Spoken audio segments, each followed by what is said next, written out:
Hello, welcome back to the Mover, Gonky, and now TBear show. Hello, everyone. Our special guest host tonight, TBear. Legend. Hey, glad to be here. The myth, the legend, the man who got me my start in aviation. The man who told Mover yes. Yeah. The start of the make them tell you no. This YouTube thing would never work. Well, you were right in some ways. I mean, in some ways you were correct. It's just contextual. Face for radio.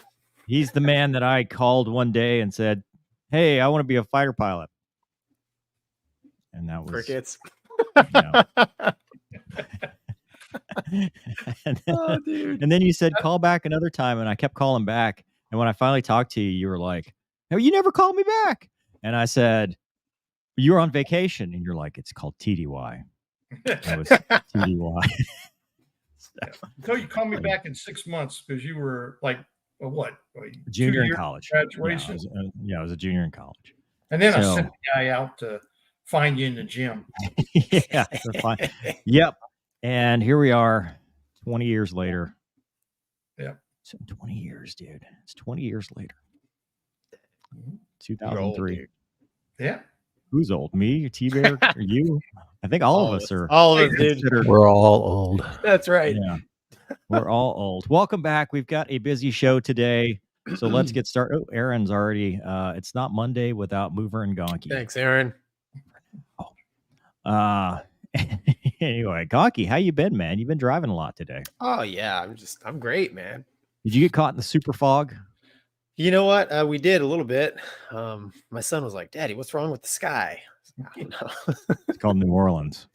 It's just how temperature and the dew point met, and something weird happened. No, there's wildfires. Is that what it was? Marsh fires. Yeah, they combined and created this super thing. A lot of I-55 is now like temporarily shut down because it was a horrible crash out there. So really, really bad stuff. But in other news, or in aviation news today, we're going to start out talking about some breaking news. The Alaska Horizon Jumpseater. Wild. Douglas, take it away. Yeah, this is how not to act when you're in the cockpit, I guess. The crew of a Horizon Airlines regional jet, it was an Embraer 175, diverted to Portland. They were en route from Everett, and they had a Alaska Airlines pilot, Joseph D. Emerson, was charged with 83 counts of attempted murder and endangering an aircraft. So it's a total of 166 felonies. Wow.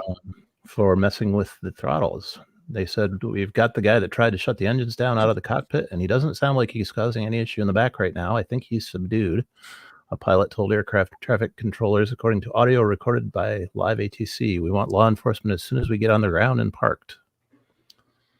We have that audio. We'll play that here in a second. Later statement, Alaska Air said that unsuccessfully attempted to disrupt the operation of the engines before the captain and first officer responded. Engine power was not lost, and the crew secured the aircraft without incident. Do you guys have a 3-ring binder for that? Yeah. No. Yeah, just don't do it. Don't let your intrusive thoughts win. All right, so this is the audio from Live ATC, I believe. Let's play and hope for the best. Right, 2059. When able, you could let me know the threat level. The threat level. Midnight. 0531. Okay, I'll just give you a heads up. We've got the guy that tried to shut the engines down out of the cockpit, and he doesn't sound like he's causing any issue in the back right now. I think he's subdued. Other than that, yeah, we want law enforcement as soon as we get on the ground and park.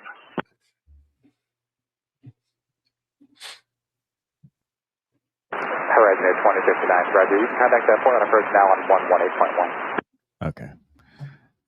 They're going to switch and we're going to lose that. So let's answer some questions from the Twitter because people, like I've already seen the comments and they're like, why is there somebody in the jump seat?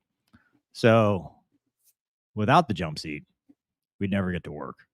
Those of us that commute, we need the jump seat. Jump seat's an important thing. And that's why I hope there's no knee-jerk reaction to this, because this is the first incident since the FedEx flight 705, if you recall, in April of 1994, where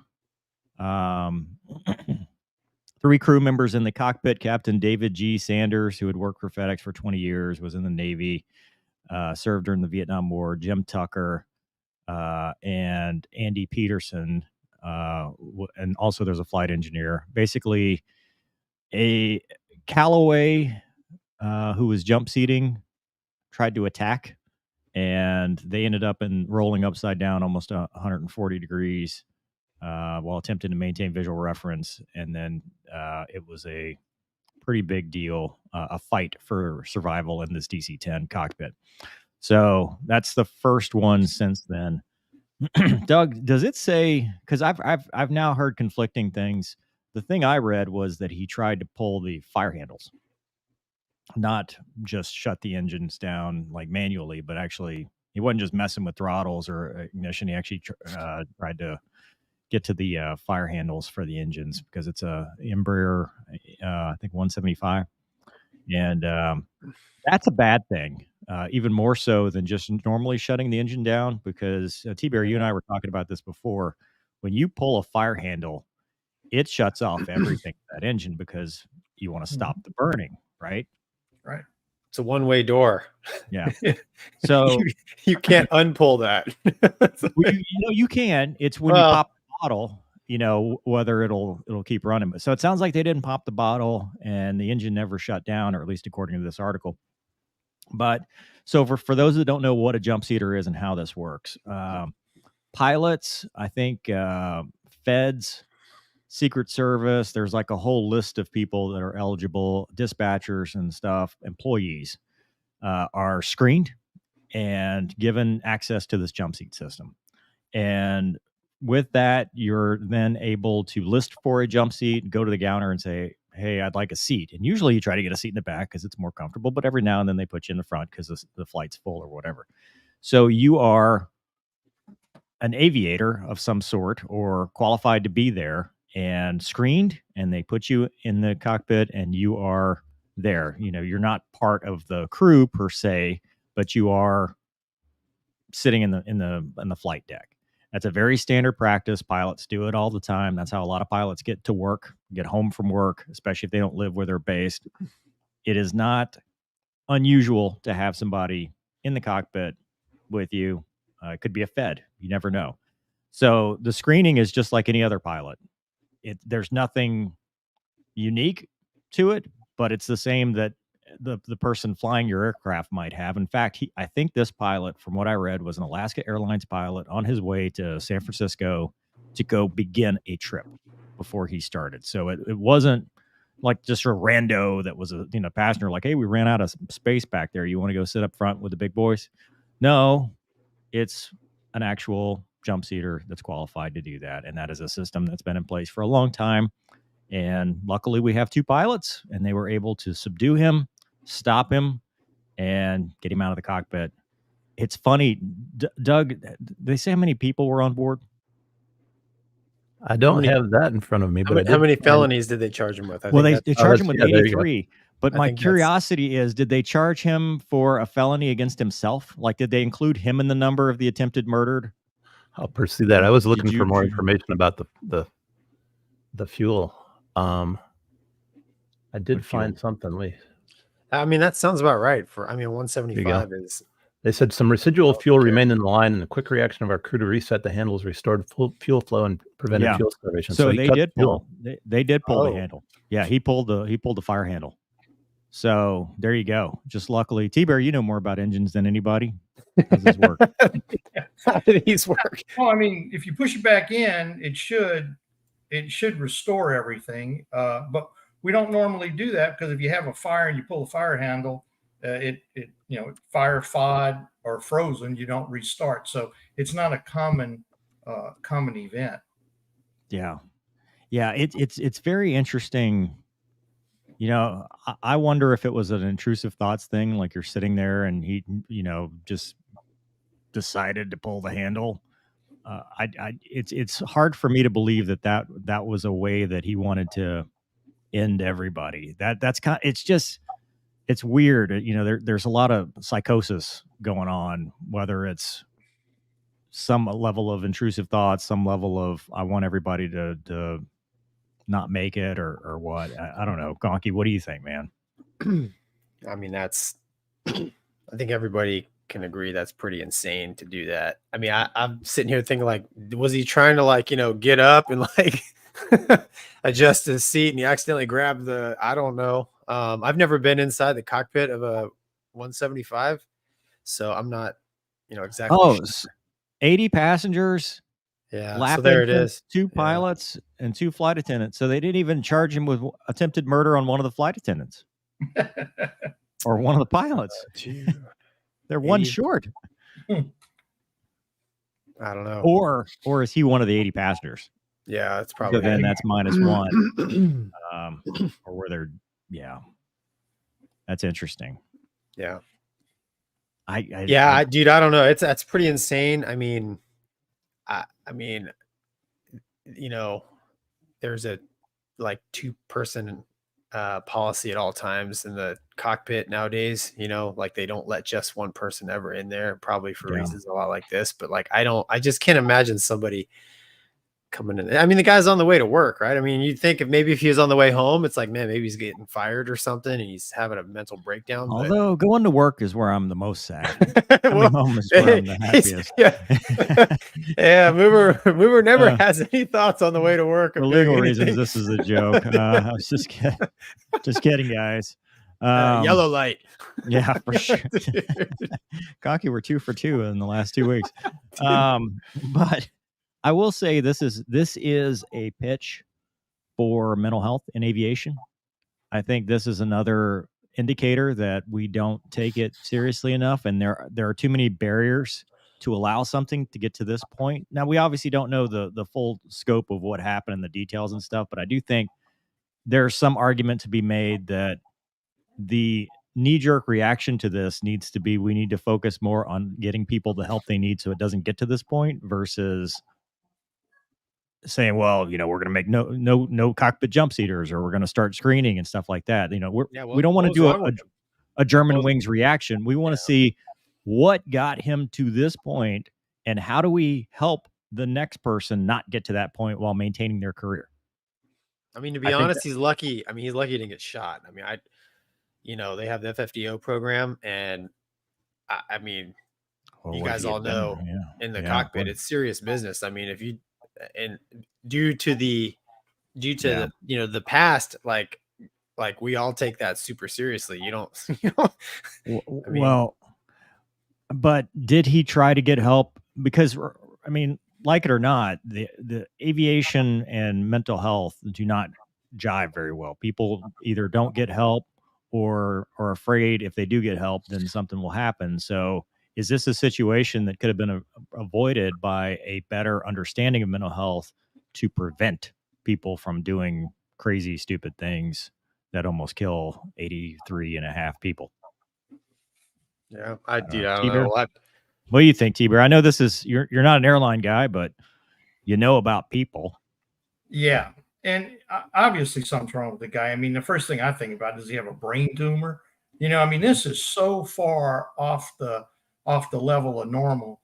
Or, you know, they're just depressed people. And you're right. Nobody's going to try to get if you're an airline pilot, you're going to be very hesitant to go out and try to get some mental health help. And I'll just point out something. I just got off the phone this afternoon with a friend of mine, got hired by an airline. I don't remember the exact date. I'll make something up. The 6th of September. And on the 7th of September, he received a letter from the FAA revoking his medical. And really? Because he's 80% VA disability and 30% of it is PTSD, which he does no meds, no treatment, no nothing. But the FAA went and yanked his medical the day after he got hired by an airline. And this is what I would hope that cooler heads prevail, and that we do a deep dive, consult the experts, and don't just say, well, now we even need to go harsher on people that have gotten help and say that anybody that's ever had any kind of issues or, would now be grounded going forward and won't get their medical. Like, I don't want it to the pendulum to swing to the point we're so conservative that, because it's going to get worse. Because what happens when you can't report it? You hide it. And what happens when you hide it? This. Yeah. This is what happens when you hide stuff. It boils over, whether it was, like I said, whether it was a one-off deal or he was trying to kill everybody or whatever. We're fortunate that this is all the discussion is right now.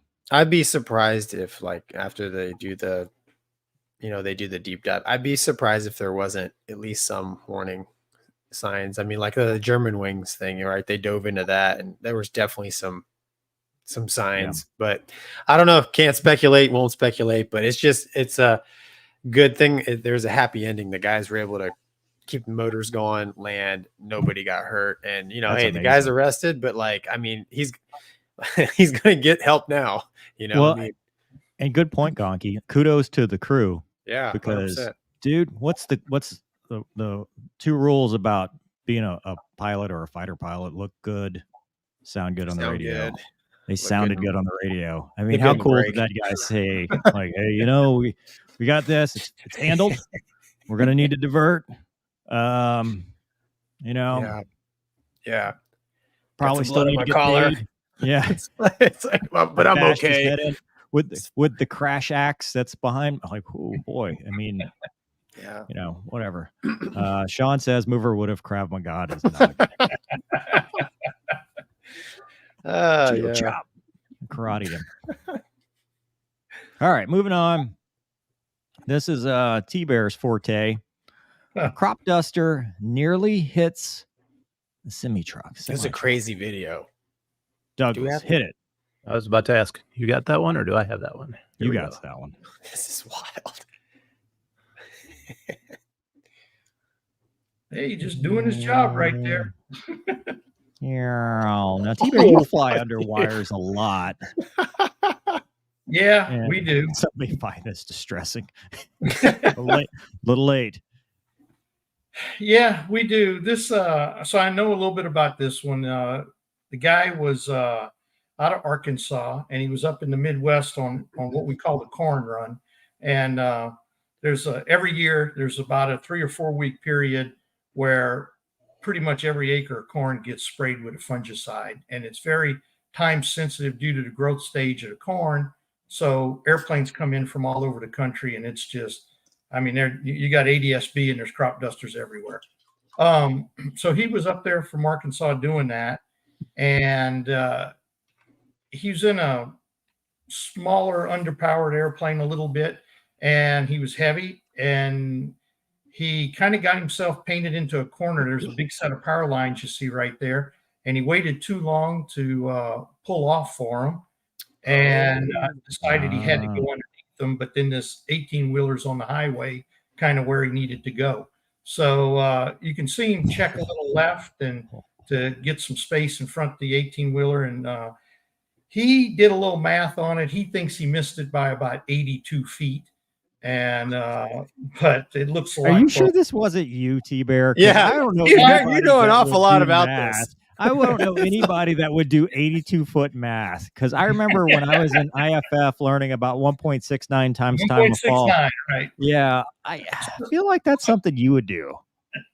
So a couple things on this. So the guy painted. He made a mistake, is what really happened. He wasn't trying to be stupid out there, and it kind of goes to a couple things. A lot of people watch us fly these crop dusters. They think we're, breaking the law by flying right over a house or right over a car. Right.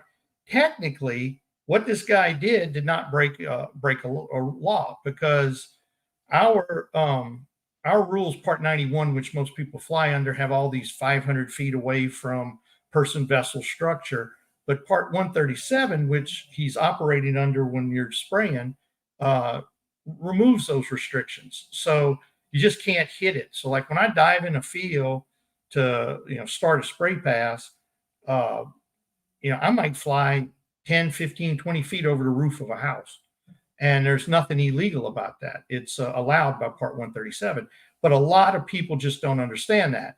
Now, if you do something like this and get a lot of notoriety out of it and get a lot of public opinion going, the FAA is going to come back with their catch-all careless and reckless operation, which they can. Like I talked to the FAA guy, and he goes, "What's careless and reckless operation?" He goes, "Yeah, it's whatever I say it is." And for legal reasons, this is a joke. Which, by the way, in case people were wondering, I forgot to add, TBear is a current act pilot, so this is his forte. He's not just so he speaks from experience. In fact, his new call sign is Tree Bear. That's right. Yeah, done that twice now. Actually, 3 times now. Wait, 4 times now.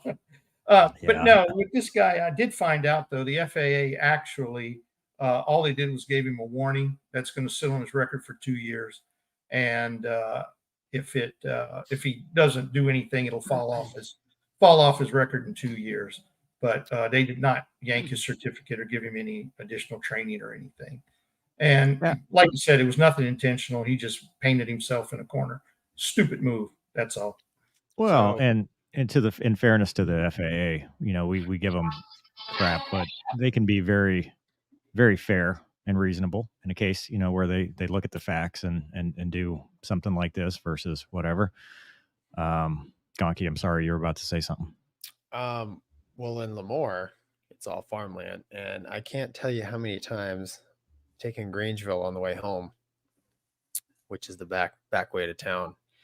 I'd be on my motorcycle heading home, and a crop duster would just straight buzz me. Well, I mean, I wouldn't, pissed at him, Maverick style. It's too late. Like by the time he went over, and I sold myself, and I didn't crash my motorcycle, and I got my wits back about me. I'd look and he's gone. But I mean, at least a half a dozen times, even in my truck, if just driving back, all of a sudden, like, oh my gosh, what was that? So, I don't know if you're in an area where they're crop dusting, kind of like TBear said. I mean, they're just, those guys are tasked with a job, and it's an airplane, and it can only turn so hard. And when it's heavy, right, it can't maneuver. So, I mean, I can see, and TBear, I never saw that power line, and it makes perfect sense now that I watch it. I'm like, oh yeah, I could see that. So yeah, if we're spraying on both sides of a highway like that, if it's just cars, I mean, I climb, like this guy was not spraying on both sides. He was actually, that was the end of the field. But sometimes there'll be field on both sides of the road, and I climb just enough not to hit the cars. And I always look for 18-wheelers because I'm not climbing that high. If I see an 18-wheeler, I'll go a little higher because it just gets you off swath. We're trying to stay within, a foot left, right, and turn off, cross the road, turn back on, and get the edges. So it's a lot. When you're doing that, it's a lot of very professional pilots, and you spend your whole day trying to not hit something, but yet get the spray into every little nook and cranny that you can. TBear, have in your training and experience, have they hit semis before? Have there actually been? The very next video is as well. It's not a crop duster, but anyway. Yeah, I don't know. I don't know if I've seen them hit a semi on a road like that, but I do know guys have hit a loader truck on a road. Our tractors are not uncommon. Wow. God. Tractors are not uncommon. So TBear, if the aliens were to attack, check the viewers. We just spiked. Would you say you would be on the front lines, or I'm a pilot. I can fly. Yeah, that's right. Well, so I mean, we've almost got all the tropes in this chat. We've got Maverick up here on the top left, that's restarting his career at 60 years old. We got the crop duster, Russell Case at the bottom. I don't know what I am yet, but Ricky Bobby. Doug Masters, bro. Come on. Doug Masters. So we've got Aaron says, guessing both of them need a change of pants. Oh, yeah, sure. Yeah, and Gonky's buddy Cluterus. TBear, is there a trick to crop dusting at night other than don't do it? How do you even see the fields? They do it at night here in El Centro. Okay, well, first of all, I'll tell you why. It's because of bees. Bees do not forage at night. So when they're spraying insecticide, California has a law you can't spray insecticide during the daytime. So that's why they have to spray at night.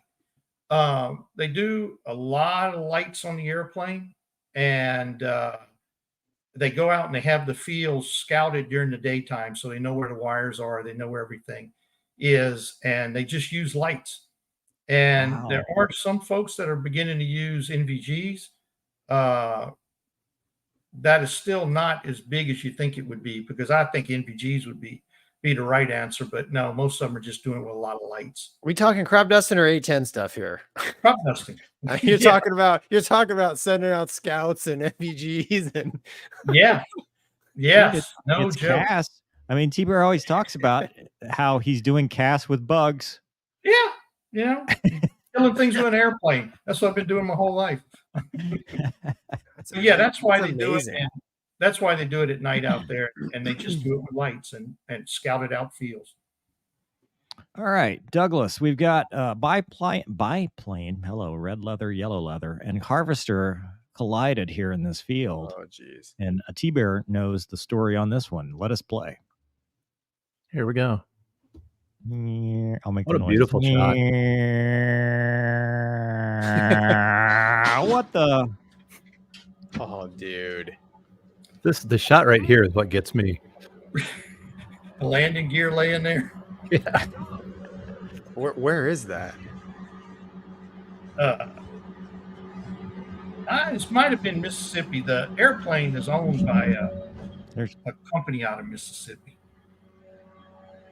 I love how that it's a 53-second video and we're only halfway through. Well, yeah, the guy drives a truck out there to the airplane. It tore the prop up. It didn't go very far. Oh, it crashed? Oh yeah, it's out there. You can. Yeah, I thought. Oh wow. Oh wow. Everybody Did he okay? survive? Yeah, it's a guy and his wife in it, and really? Yeah. Okay. It's kind of interesting how Tell it the went story. Well, it's kind of interesting how it went across the social media too. You know, I was like, I'm in a few aviation groups, and all of them said, "How could he not see that thing? How could he not see that thing?" But then, if you go to the OFP site, everybody blamed it on flight lead. And I saw that. I mean, well, it's your fault because you shouldn't stack lower than lead below 500 feet. Yeah, but he was probably about level with lead, and lead ran him into it. So I kind of blame it on the lead too. But bottom line is, it's not a crop duster. Everybody thought it was a crop duster. It's not. It's a couple of Stearmans, and the flight lead just had the smoke turned on. And he didn't hit a combine, which everybody says.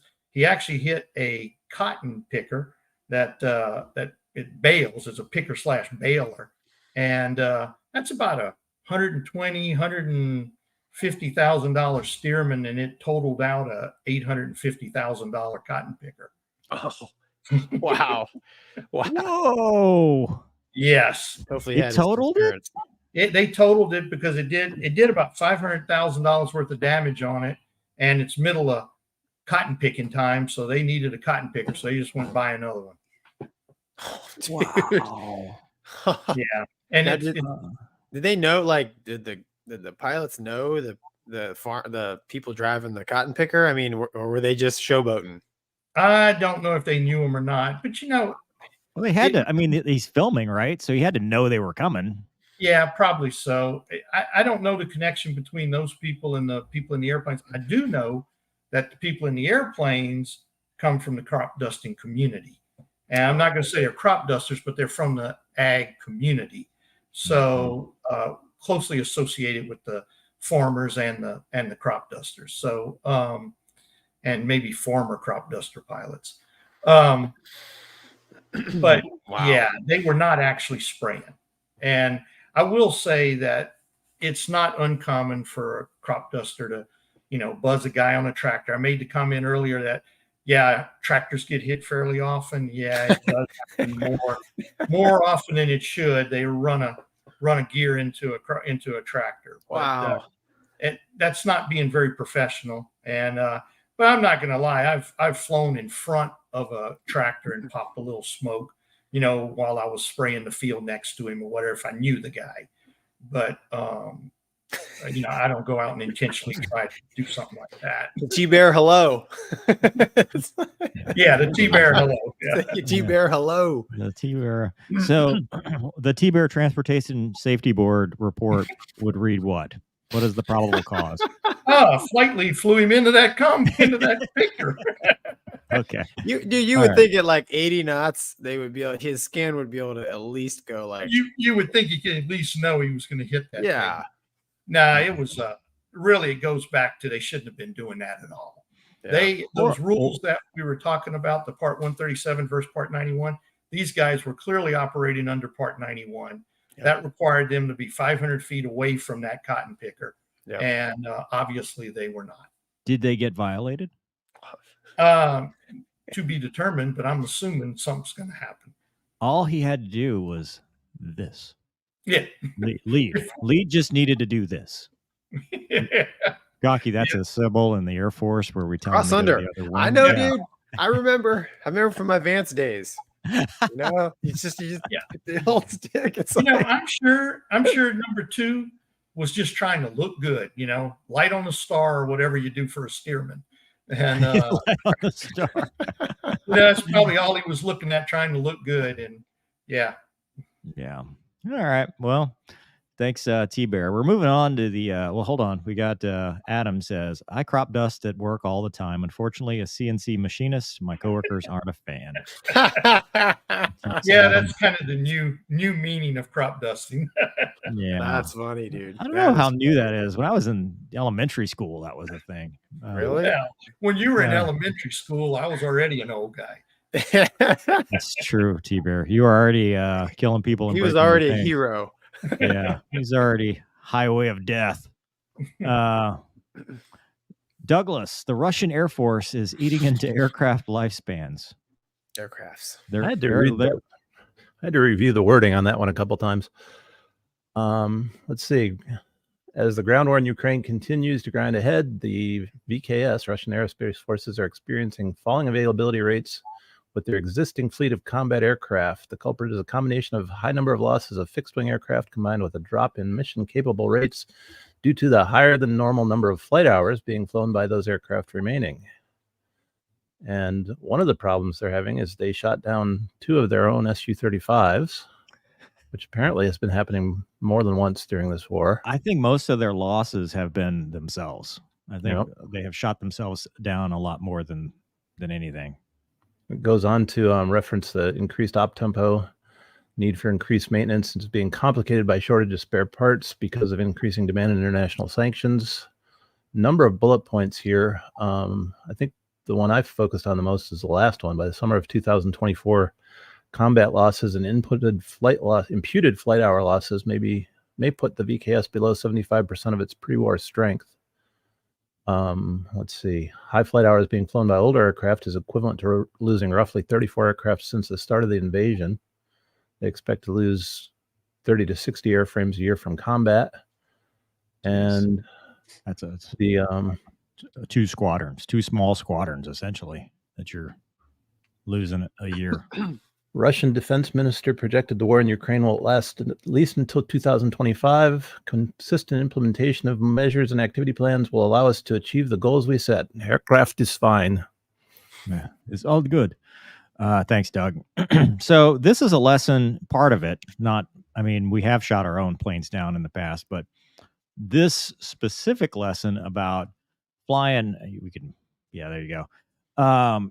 Flying high hours and running our stuff into the ground is exactly what we've learned for the last 20 years. But we had parts and depot. What would they call it with the? Because I think the F-16 had it and the A-10 had it too.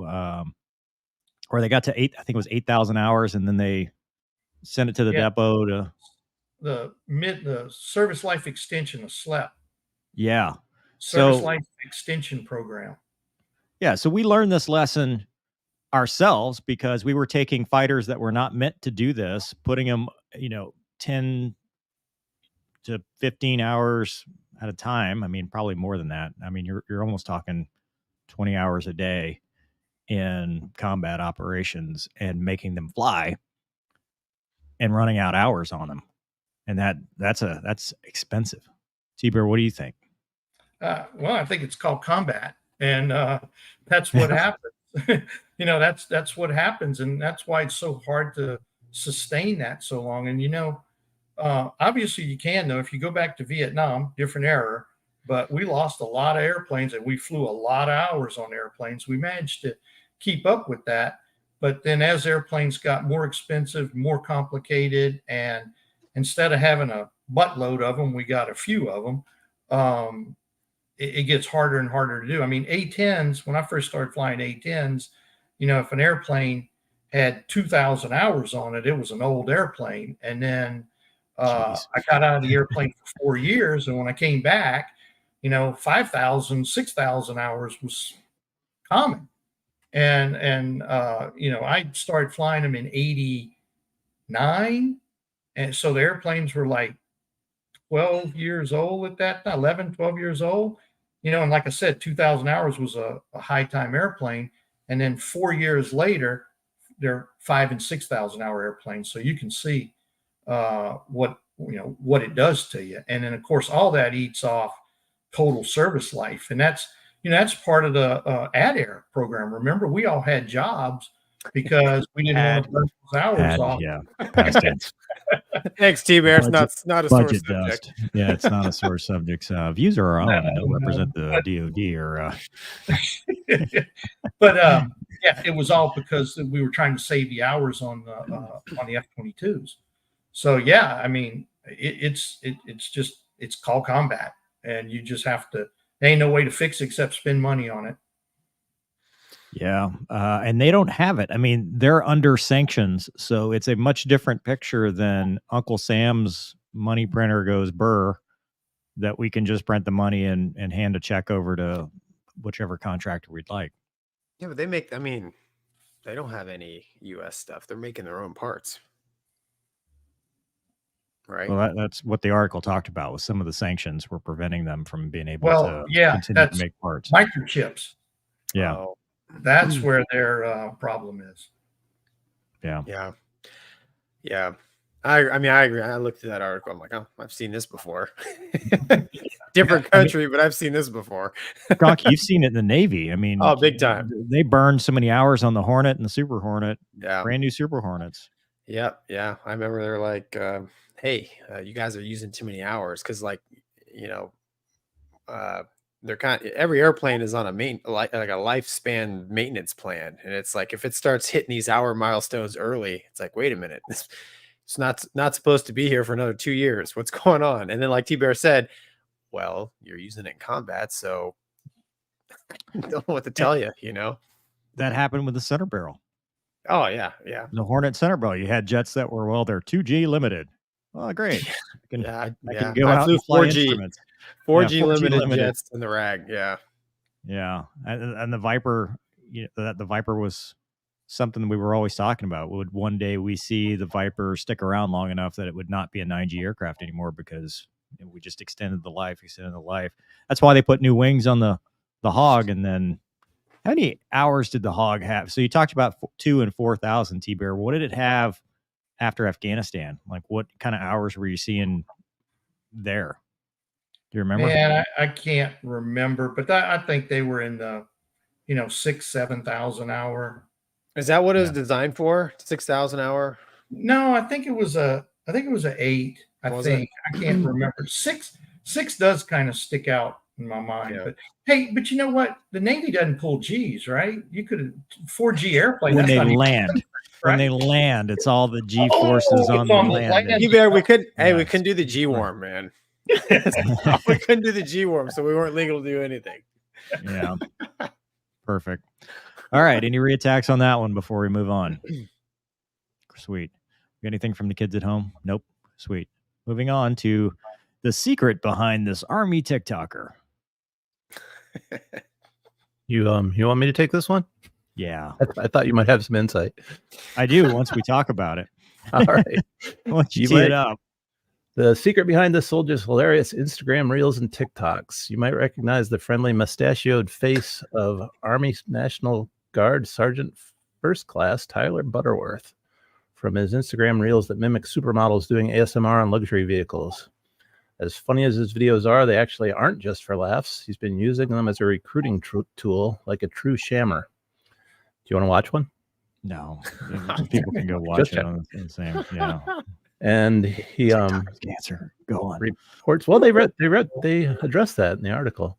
My inspiration was to do less work, he told Military Times. Perfect. Work smarter and work less. I very quickly realized that most kids we're looking to recruit don't even know their own phone number or have an email address. I figured the way to communicate with them best is the way they do with each other, and that's through social media. Let's see. Yeah. Do you have the quote? Go ahead. Where he talked to the Army Chief of Staff. You have that quote? Okay. Really? I didn't see that. Down here. At the highest level, the Army supports this. He said, I actually just briefed the Secretary of the Army, the Sergeant Major of the Army, and the Chiefs of Staff of the Army this past week on an innovative idea on how we can better target people to enlist and spread information to soldiers currently in the Army. As for the videos, he's using them for recruiting purposes. They allow him the opportunity to be goofy, be himself, and learn new things. I like being funny, so I'm just going to be myself. I truly enjoy making videos and being funny. The more people I can involve in it, the better it shows our diversity and who we are as soldiers. TBear Biden has just wandered off the stage. Somebody go get him. Dude, my battery's dying. Yellow light. My battery's dying. All right. Oh, jeez, dude. Physical, mental, or some other battery that we're not aware of. Thank you, Douglas. No, that's good. It's the computer battery this time. This probably is the last one. I just see. Yeah, we're canceled. It's not because of anything else. It's just because we're canceled. But back on track. Sorry, I just see TBear wandering off. Yeah, couldn't do it. Where's your handler at? Yeah, the stage has two entrances. You picked neither of them. So anyway, I wanted to talk about this article because of what he said about recruiting. Because we talked about this last week about you have to message for the current generation and for the current people, whether you like it or not, whether you say, well, the kids these days are weak or soft or whatever. That's it. That's what you have. Unless you go recall all the 40 somethings and the 50 somethings and the 60 somethings, you have this group and you have to be able to connect with them. Even though TikTok is cancer, you have to be able to connect and reach them and make it entertaining and make it interesting. And what I do like is the fact that unlike some other services that I may or may not have known, they held a meeting with him to talk about innovative ways to do that versus perhaps a more extreme approach on the other side. TBear. Yeah, I'm not going to say nothing. Isn't TikTok like owned by the Chinese? Yeah. Yes. I mean, I can't. It's like, I mean, can you imagine like, oh, this is how they're recruiting now. I mean, watching this guy, it's like ASMR. Yeah. Yeah. I mean, no, hey, you're right. It's you gotta speak the language, right? So that's what he's doing. That's awesome. And if it works, that's awesome. If it gets, accurate information across and young people can join and serve, I'm all for it. Doesn't mean I still won't make fun of it because I'm old. Yeah, I mean, some of it is cringy. His stuff I've watched. The thing that Doug was going to show it. It's a mimic. It's a trend. Everybody's trending. We're going to do the trending thing, whatever. I think there's not much creativity in trending stuff, to be honest with you. But I do think that if you can message correctly and show people the good side of serving your country for the right reasons, getting the right people in place, go where they are. If you can go where they are and you can find them and you can get them to serve, because TBear, I don't want to be 60 and I'm under communist regime because we had nobody to stand up and hold a rifle. Yeah. I mean, absolutely. And what you said is 100% true. And it took me a long time to get over that. And that it's just, and it takes a lot of people. It's a new generation. You got to deal with them different. And as much as you think, this is the way it's got to be, this is the way I've always done it, you got to change, you got to adapt. And is, in our eyes, it's probably saying our military is a little weaker. Maybe it is. We're weaker than the dudes in World War II. I mean, that was some badasses there. And valid. True. We got the job done, and these folks will get the job done. You have to recruit them. And I tell you what's getting hard is, everybody's putting their kid on anti-anxiety medicine and ADHD medicine and getting them diagnosed with this. Is like there's a very small part of our population that's even fit for military duty right now. Yep, I agree. You got now the TikTok thing. Now, I do want to say something about that. Is I read a little article about what the Chinese TikTok version in their country is like, and it's all STEM oriented, and showing the kids experiments and stuff. And if you poll the Chinese, what does every kid want to grow up to be? And it's an astronaut, and in the or whatever the Chinese call them. And but in the U.S., everybody wants to grow up to be a social media influencer. Yeah, and to that point too, with the quality of content, these 15 to 30 second clips feed into the ADHD. It feeds into that short attention span. I can't watch long form videos because I have to have the fix, the dopamine hit over and over and over through these things. And it's addictive. I mean, I'll watch Instagram reels, which aren't any better. You sit there and you're like, holy crap, I just wasted 20 minutes watching these videos, and hardly any of them are worth anything. Like, you're not learning anything. You're not growing anything. So I do agree. But in this case, when it comes to social media, you have to be able to adapt, and you can't say this is the way we've always done it, because if you do that, then you have recruiting issues. And that's it. I think we just need to be innovative. Cool. Anything else on that? Great. Maxim says, question for TBear. Sorry, missed the intro. Was it physiologically difficult to move to a single engine plane redundancy-wise? Thank you, as always. TBear flew the Viper. I did. Before the crop duster. Does he mean psychologically, maybe? I'm going to hazard a guess that that's a yes. Yeah. Well, it could be physiologically difficult. I mean, well, it was when the engine quits, you may poop your pants. That's a physiological thing. Regardless. I withdraw my assertion. It was physiological because, the A-10 is more of a 5-6G airplane, and the Viper out there doing BFM at 9. So, yeah, it was. But I think he means psychologically. And not really. All it did was, well, I will say, crossing the North Atlantic, I thought about it a lot. But that was really about the only You time. did a pond crossing in the Viper across the North Atlantic? Did you have to wear a poopy suit? I did. Oh, TBear. All the stuff I knew you've done in your career, I have the most respect for you for that. Yes. And that's back when the Viper used to shock you. And Navy guys don't know about pond crossings because they take their boat with them. They don't cross the pond. The boat's just there. Yeah, we have blue water ops, dude. It's just as bad. Yeah, except it isn't. In this case, it was 9 hours.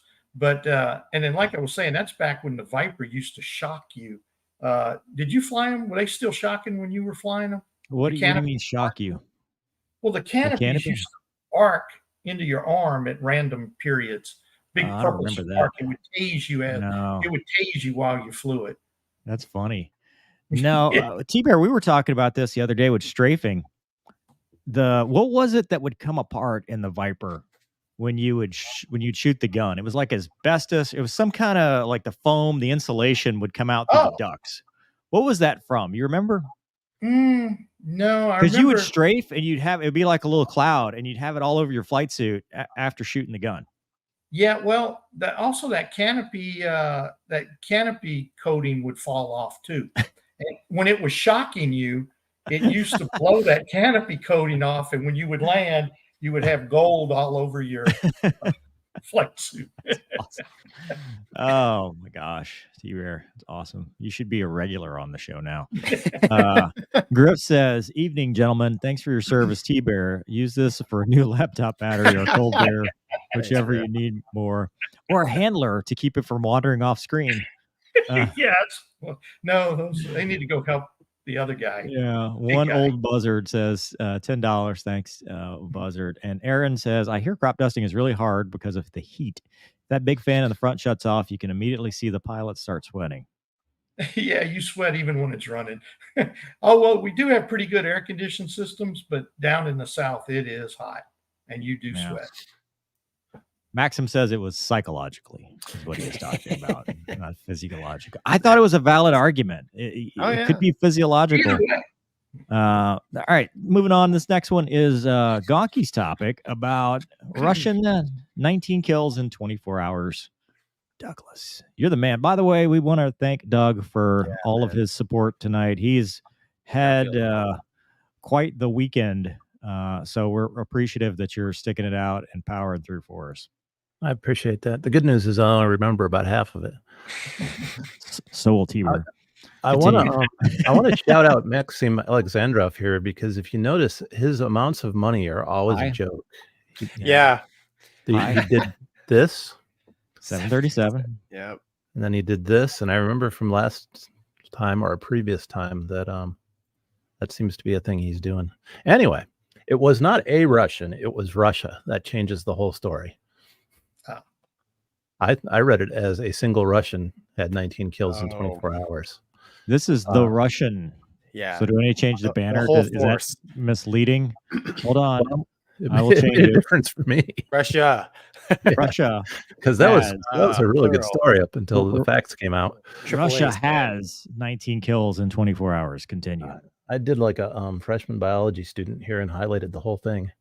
Russia's Ministry of Defense has announced that its air defense systems managed to shoot down 7 Ukrainian MiG-29 Fulcrums in a day, when the Russian military is still recovering from the unexpected ATACMS attack on its airfield. Only during the last 24 hours, 7 Ukrainian MiG-29 were shot down by air defense. So they got input from an Indian Air Force veteran, Squadron Leader Vijender K. Thacker, told Eurasian Times, since they were lost to air defense, it's logical to assume they ran into ambushes. When asked to elaborate, he said they fly low to avoid detection, and then they pop up near the launch point for the JDAM they're carrying. When they pull up, they're prone to detection by adversary radar.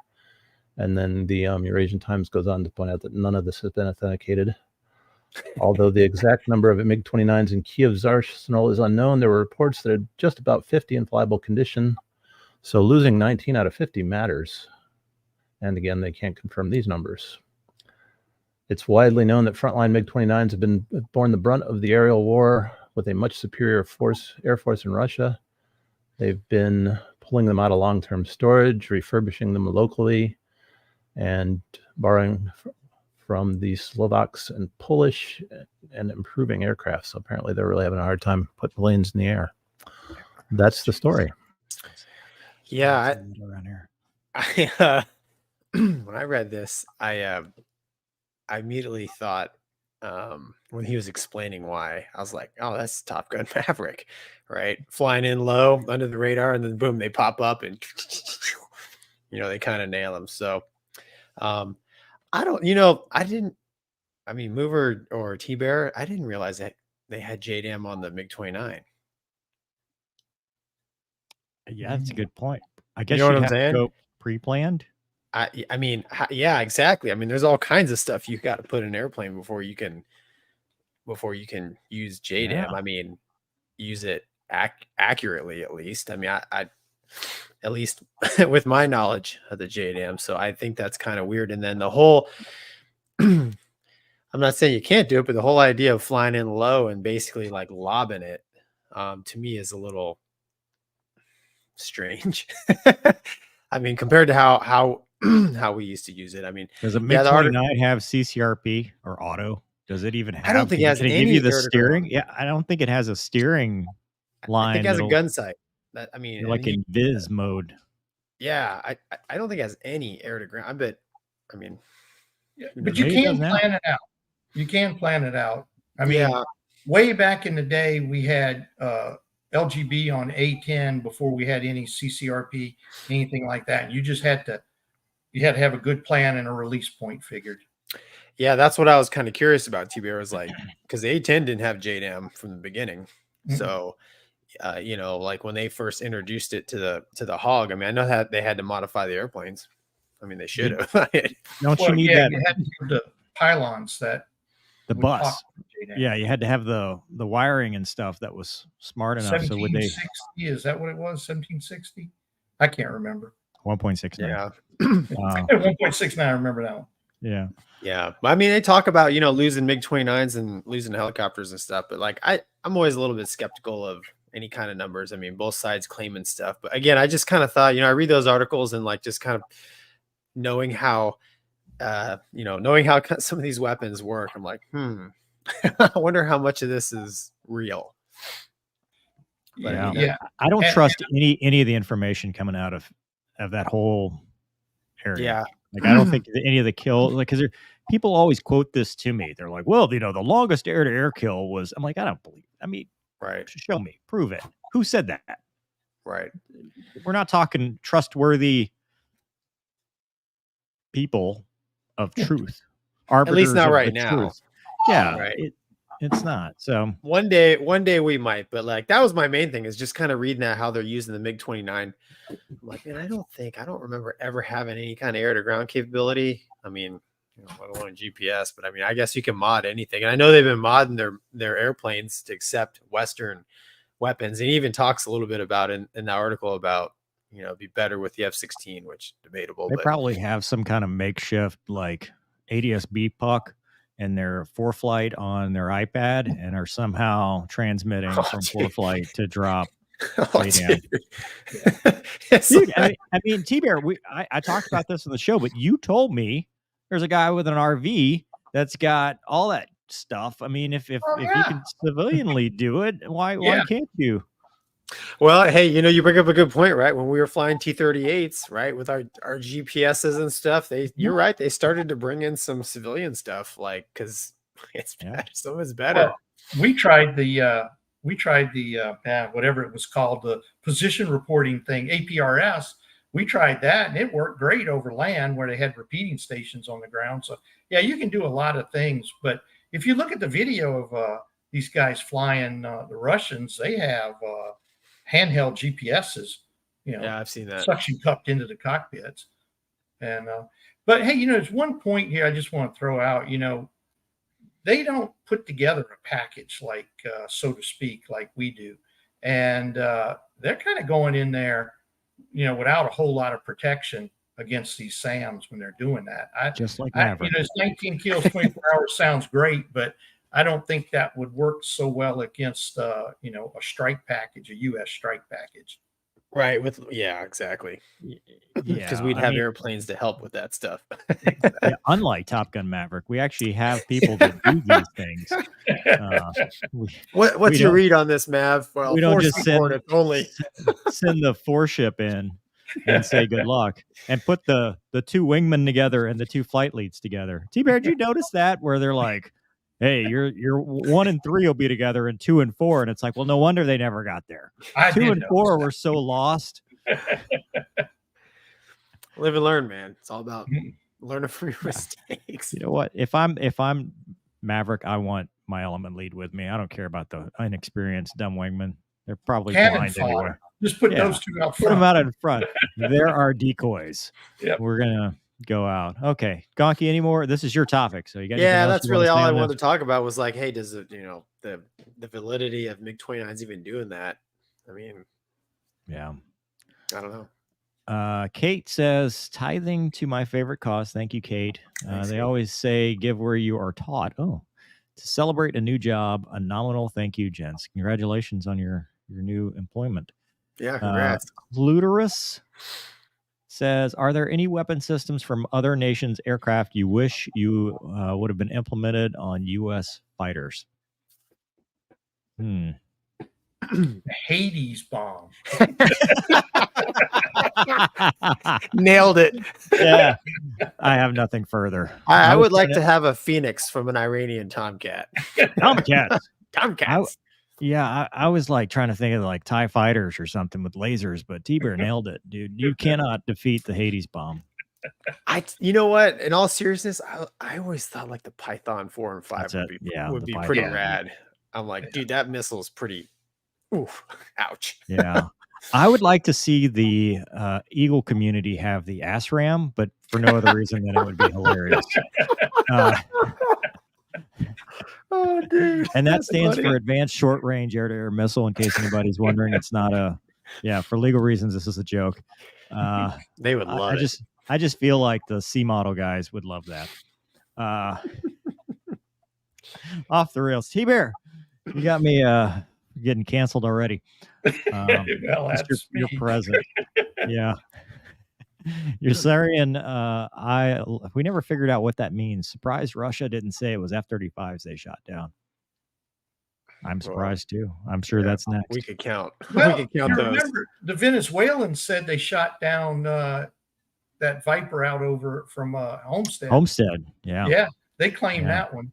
Was that before or after they tried to steal our engine? That was the Chinese. As Chinese tried to buy the engine. They weren't going to buy the engine out the back gate. Yeah. Yep. Oh, that's right. That was after. Heard that. Yeah. That was after. Zippers Forever. Wait a minute. Wasn't that in Key West? No, it was in Homestead. No, that was at Homestead. Was it? Okay. Yeah.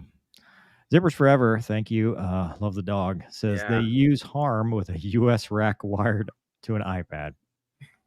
I don't know if he's joking because I actually could believe that. Yeah. At this point, anything. There's no emoticon. There's no LOL. Yeah. Well, you know, the Air Guard Reserve Test Center out at Tucson, they do some amazing things out there. Yeah. Just hanging, strapping stuff on, so to speak. So to speak. I wonder if Tricky's still out there. Remember Tricky? I do remember Tricky. Yeah. All right, moving on. The Ike to the Middle East. And this is how we know, because there was a picture on Twitter of them getting their midrats or whatever, their food, and it was all good food. And Gonky, doesn't that mean bad news is about to happen? You sent me that they were getting lobster and steak, and immediately I thought, well, that means tomorrow they're getting like lobster soup and some sort of steak stew, and then let's see what can they make out of the leftovers the third day. That's all I think about. No, I don't think it has any correlation, man. It was probably Sunday, dude. On Sundays we would have like really nice stuff sometimes. Okay, I mean, debunked that myth, dude. You got to do a lot more to these kids nowadays to be like, hey, by the way, you're extended 2 months. I mean, dude, lobster is not going to do it.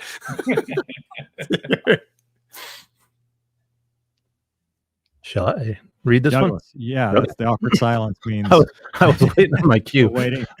The Ike Carrier Strike Group has headed to the Middle East. This is from Navy Times. Defense Secretary Lloyd Austin has directed the Dwight D. Eisenhower Carrier Strike Group to steam to Middle Eastern waters of the U.S. Central Command as part of an effort to counter recent escalations by Iran. That's a understatement. Its proxy forces in the region, according to a statement released Saturday by the Pentagon. The move will be the first time a carrier has operated in CENTCOM waters since the end of the Afghanistan war in August 2021. They referenced the October 7th attack. Conflict has provoked fears of a broader regional war involving Iran and its proxies. They outlined some of the capabilities. They're bringing the terminal high altitude air defense missile battery. Highlight it and make it actually exist here. That pretty much covers it. Eisenhower Strike Group left to East Coast last week, initially heading to Eastern Med, where the Gerald R. Ford and the Strike Group are already on station. And they intercepted and shot down 15 drones. Was that the same group? That was the Carney. Yeah, Carney did that. So that's amazing. They shot down 4 cruise missiles and 15 drones. If that's not an act of serious aggression, that's a lot. Gonky, I picked this one, but I figured this is kind of your wheelhouse. What do you think about all this? I think it's just, I mean, it's not the first time they've done. I think it's a show of force. I mean, granted, they actually did, shoot some drones and stuff down this time, but I think it's a show of force. I mean, I get it. It's peace through strength, right? That's the move. I really do hope that nothing transpires, but that's all it is. I think. I mean, and those guys, they were the guys on the Ike were probably all ready for a sweet med cruise, pulling to some good ports, and now they're going to the desert. And the Gerald R4 guys are stuck, so they're just keeping them both out there. It sounds a lot like the plot to a book that I read from a certain T.R. Matson. I hate, Trees in Flight. Right. So he's, he can see into the future, apparently. He doesn't know anything about aliens, but he does know the future. So yeah. So I don't know, man. Like, I don't read too much into this. I literally just think it's show of force. But okay, TBear, what do you think? You've been on a boat before. Oh yeah, I spent one night and that was my Air Force appreciation tour there. Now, I mean, what do you do whenever there's something happens in the world? You send a carrier. That's what you do. That's what we've done for years, and that's what we continue doing. And it's a carrier group is a pretty powerful force out there. And if you're acting up and they come park off your coast, you might think twice. There you go. Yeah. All right. On that note, though, what else they're sending? Maybe I'm skipping ahead. Doug, am I skipping ahead too far? Can you do the A10 one? I can grab that. Let's see. Yeah, because they've also sent T-Bears. Sending the hogs. Aeroplanes. There we go. There you go. I don't have this one highlighted, so I'm completely lost. But oh boy. Hold on. Let me get rid of that banner. A10. There you go. There we go. American A-10 Warthog attack planes arrived in the Middle East on Thursday as the Pentagon scrambles to keep the nascent war between Israel and Hamas from sparking a broader regional conflict. It was the 354th Fighter Squadron from Davis-Monthan, deployed as part of a larger effort to rush firepower to U.S. CENTCOM. More advanced military aircraft, including the F-35 Lightning II, the F-15 Eagle, and the F-16 Fighting Falcon. Yes. Why does hold on now? Why does the A-10 get to be the Warthog and the F-16's got to be the Fighting Falcon? It's not the Thunderbird 2. I just, I wanted to highlight that for you, Mover. Thunderbolt.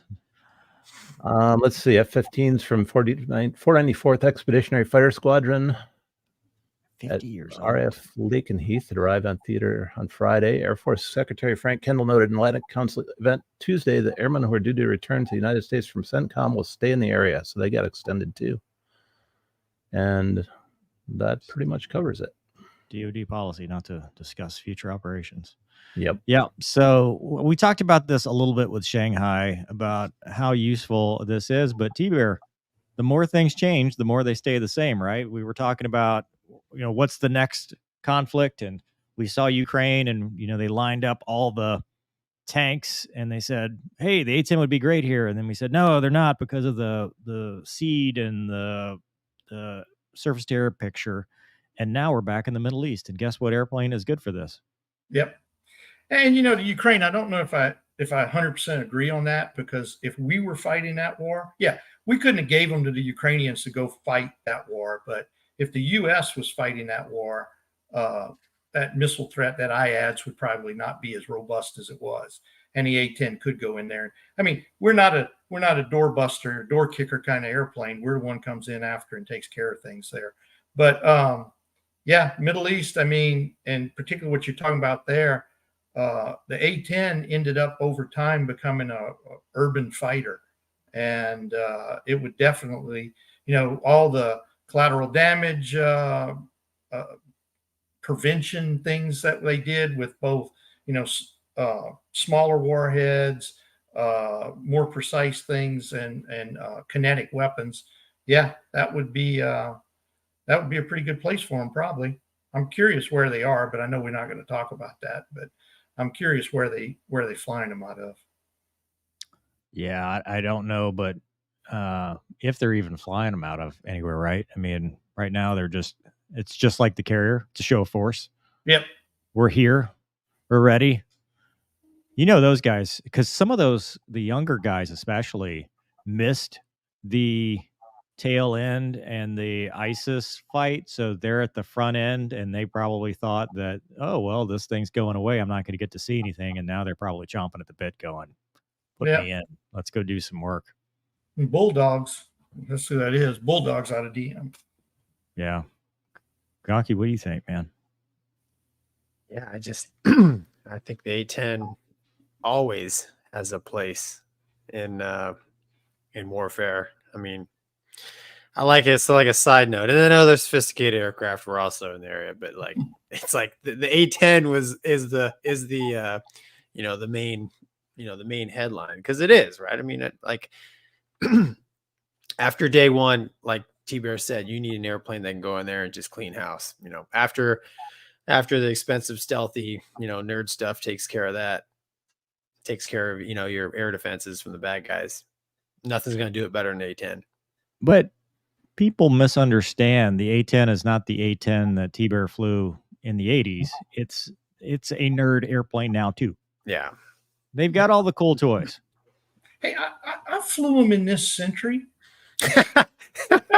Count it. Did you hand prop it? Yeah. But you had a little wheel. You spun the gun yourself. Yeah. I did always have an INS at least. TBear, do you think in this conflict or any conflict, do you think what Gonky's point about being a specialized, what's your take on multi-role, since you've done both in the F-16 and the A-10? Was it better as a multi-role fighter, a jack of all trades, or do you think part of what makes the A-10 great is that the community is focused on basically one to two missions? Yeah, absolutely. When I flew the F-16, I always said, man, I'm half-ass at everything, is what I was saying.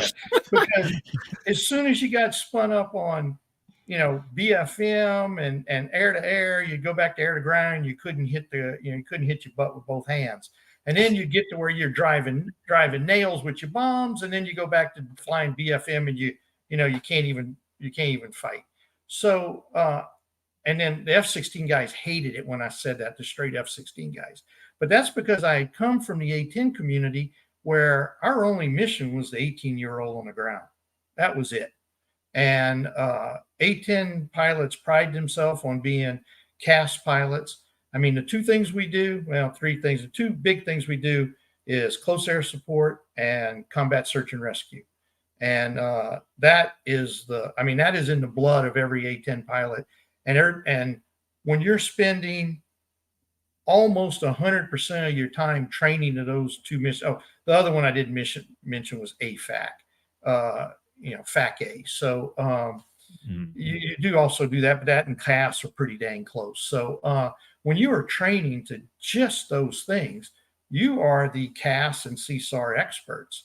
And I don't think a Viper guy can ever claim to be a CAS expert. So yeah, when you're fighting in a urban area like that, you got the A-10, like we were talking about the collateral damage. I mean, the gun is like one of the best anti-collateral damage weapons. I mean, you shoot just what you want to shoot, about something about the size of a car, and that's it. Even if you could focus 100% of your time, like doing CAS in the F-16, I mean, the A-10 was just a better airplane for the mission. Is that a true statement? Turn back around, yeah. Yeah, well, for a couple of reasons. One, loiter time, because you can hang out in the long. I mean, we were doing in Afghanistan 4 hours unrefueled in the A-10, and you just had it back on the blades up high. The other thing is just the bomb range. If you're dropping bombs, and say you're in a low altitude kind of, well, that's a whole nother thing. If the weather gets bad, Vipers are fast. You get down below the weather, you're having to get so far away from the target area, you just don't see. An A-10, slower, under the weather, is more effective there. once you go to low threat and everybody's flying up high, it's not as much of a difference. But then it all falls onto how much the A-10's carrying to the fight compared to a Viper. Because I mean, you load a hog up and you can be there all day with bombs and bullets and gas. TBear, what do you think about the argument of 2-seat FAC A versus like an A-10 single seat FAC A work? You know, I've always been a single seat guy. I think my SA is reduced when I have a guy in the back.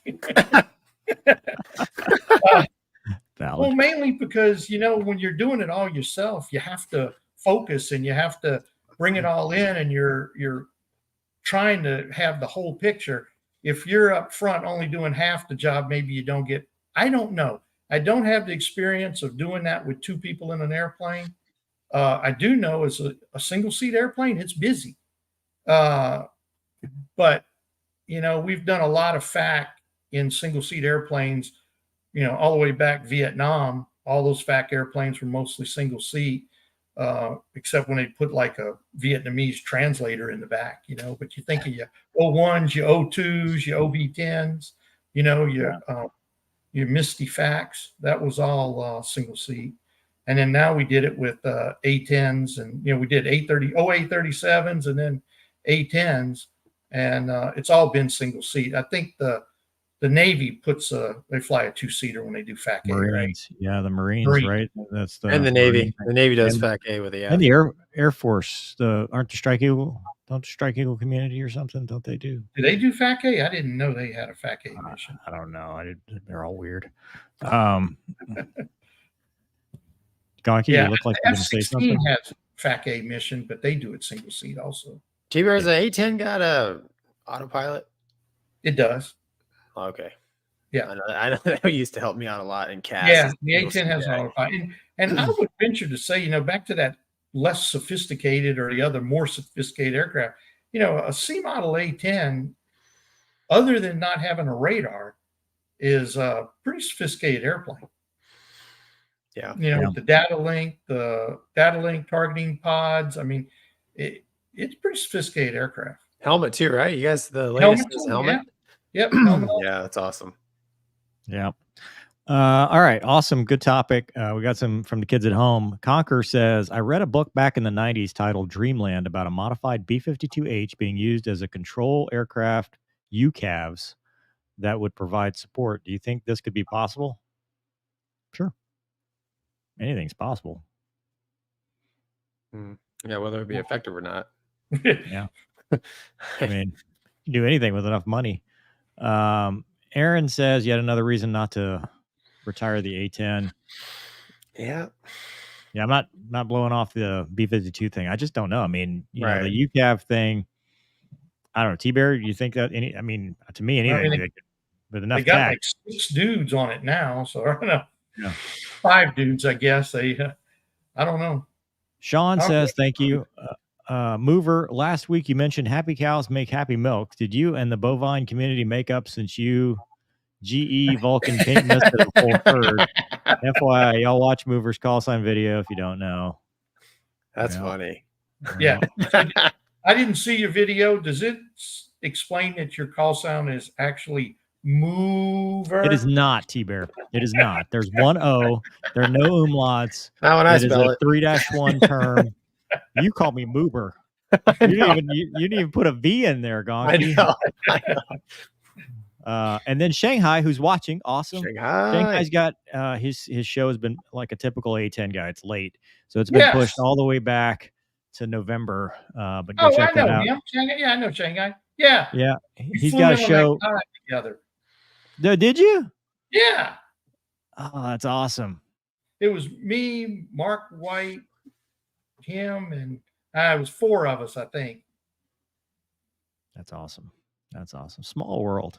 All right, moving on to something a little less serious. This I got this one, Douglas. This is the if I can find the banner, I will.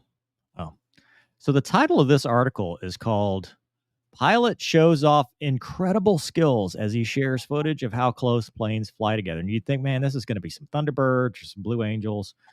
Wombat sent me this and said, hey, you want to talk about this on the show tonight? It's from Supercar Blondie. You might feel like you're flying solo, but this footage proves otherwise. And of course, it's from TikTok. If you close the window shade and relax with a beverage or Blockbuster, you might not have an idea how close you come to other aircraft. But whether you're an intrepid traveler or struggle with takeoff and turbulence, proximity between planes might leave you feeling a little uneasy. One pilot, Fly High 738 on TikTok, who apparently just takes videos while he's flying, must be European, because you wouldn't keep your certificate doing that in the old U.S. of United States, is taking videos, and it's with an AI voice, which is annoying as hell. When you travel, the sky's so big, you're alone, but look, there's other planes up here. And the camera pans, and it's another airplane. Look at all those chemtrails. But like, you're always... What? I was going to say, guys like 2,000 feet high at least. Oh, yeah. This is... passes beneath, the plane zooms off. We're most of the times following standard airways, kind of motorways in the sky. You know he's foreign if he's saying motorways. Cut to a shot of a control panel, then it pans up. We're only 1,000 feet or 300 meters. What the hell is a meter? From each other. Oh, boy. Commies. Beautiful, isn't it? Beautiful, perhaps. With over 126,000 taking off per day. Recent stat shows there's only one fatal accident for every 4.2 million flights. And there are even safer aircrafts currently in development. Just for the kids at home, there's never a need to put an S on that word. There's no need for that. So stop that, for everybody's sake. So this is standard. It's called reduced vertical separation minimums. Yep. Every airplane does it. And the title, although they don't talk about it in the article itself, his incredible skill was monitoring the autopilot. That's all he's doing. He's eating his lunch, probably drinking coffee, solving the world's problems. He had to set complaining about his contract. 2992. That's right. 2992 set. We're good. He had the altimeter correct. He was hopefully on the right frequency, maybe on the HF or whatever they're using to wherever they're going. I'm surprised they didn't have the window plugs in blocking the sun. I mean, it gets bright. He did have one of the shades up. Yeah, if you saw in the video, he had the window shades up. I'm like, why are you even looking outside, dude? But they will. ATC will give you traffic point out. So let's the educational part of this, right? So we do reduce vertical separation up at higher altitudes, and this allows us to be within 1,000 feet of another aircraft because autopilot technology is so good. But it's autopilot technology. You can go up there without one, but it's usually a military aircraft that has gotten a waiver, and usually it's only if there's not a lot of traffic. Otherwise, they'll cap you at 280. Yep. TBear, you actually, I forgot, dude, you fly citations. So you fly up in the bozosphere as well. Tell us about this. Yep. I mean, we go up there and I see that all the time. Big deal. You know, I think it uses WASP too, doesn't it? On the the GPS. Yeah, I think it does. I'm not positive, but whatever. I mean, yeah, they're airplanes 1,000 feet apart and you see them. Who cares? I mean, 1,000 feet, that's not even close. I think they all have to have TCAS too, right? Yeah, we got TCAS. Yeah, I think they all have to have TCAS, and TCAS talks to one another. So if there ever is any potential conflict, which is a trending ascent and descent into any kind of a collision course, like the airplanes will tell you what to do to not hit one another. But like TBear said, 1,000 feet that's not that far. Forever. It's pretty far. That's a lot of turning room. That's a lot of turning room to give up right there, man. That's a below average. Oh, yeah. Well, thanks, Wombat. Give me 1,000 foot of vertical turning room. I can there you go. Yeah. I don't, are people like short of ideas, or is just the general public so ignorant that they think this is, I think, dude, what happened? Somebody probably sensationalized it, and the people who don't know much about aviation are like, oh my gosh, Oh, no. I mean, it's like us watching a crop duster about hit a semi. I was 82 feet. Oh, okay. Well, in that case, Yeah, Plenty of room. Get extra. How many things we pass real close to all day long. See, told you. Oh, boy. We're ignorant, Mover. We're ignorant. TBear is about to get a call from Joe Bob, the FAA guy. He knows what I do. He wrote a whole regulation for me. Oh, that's funny.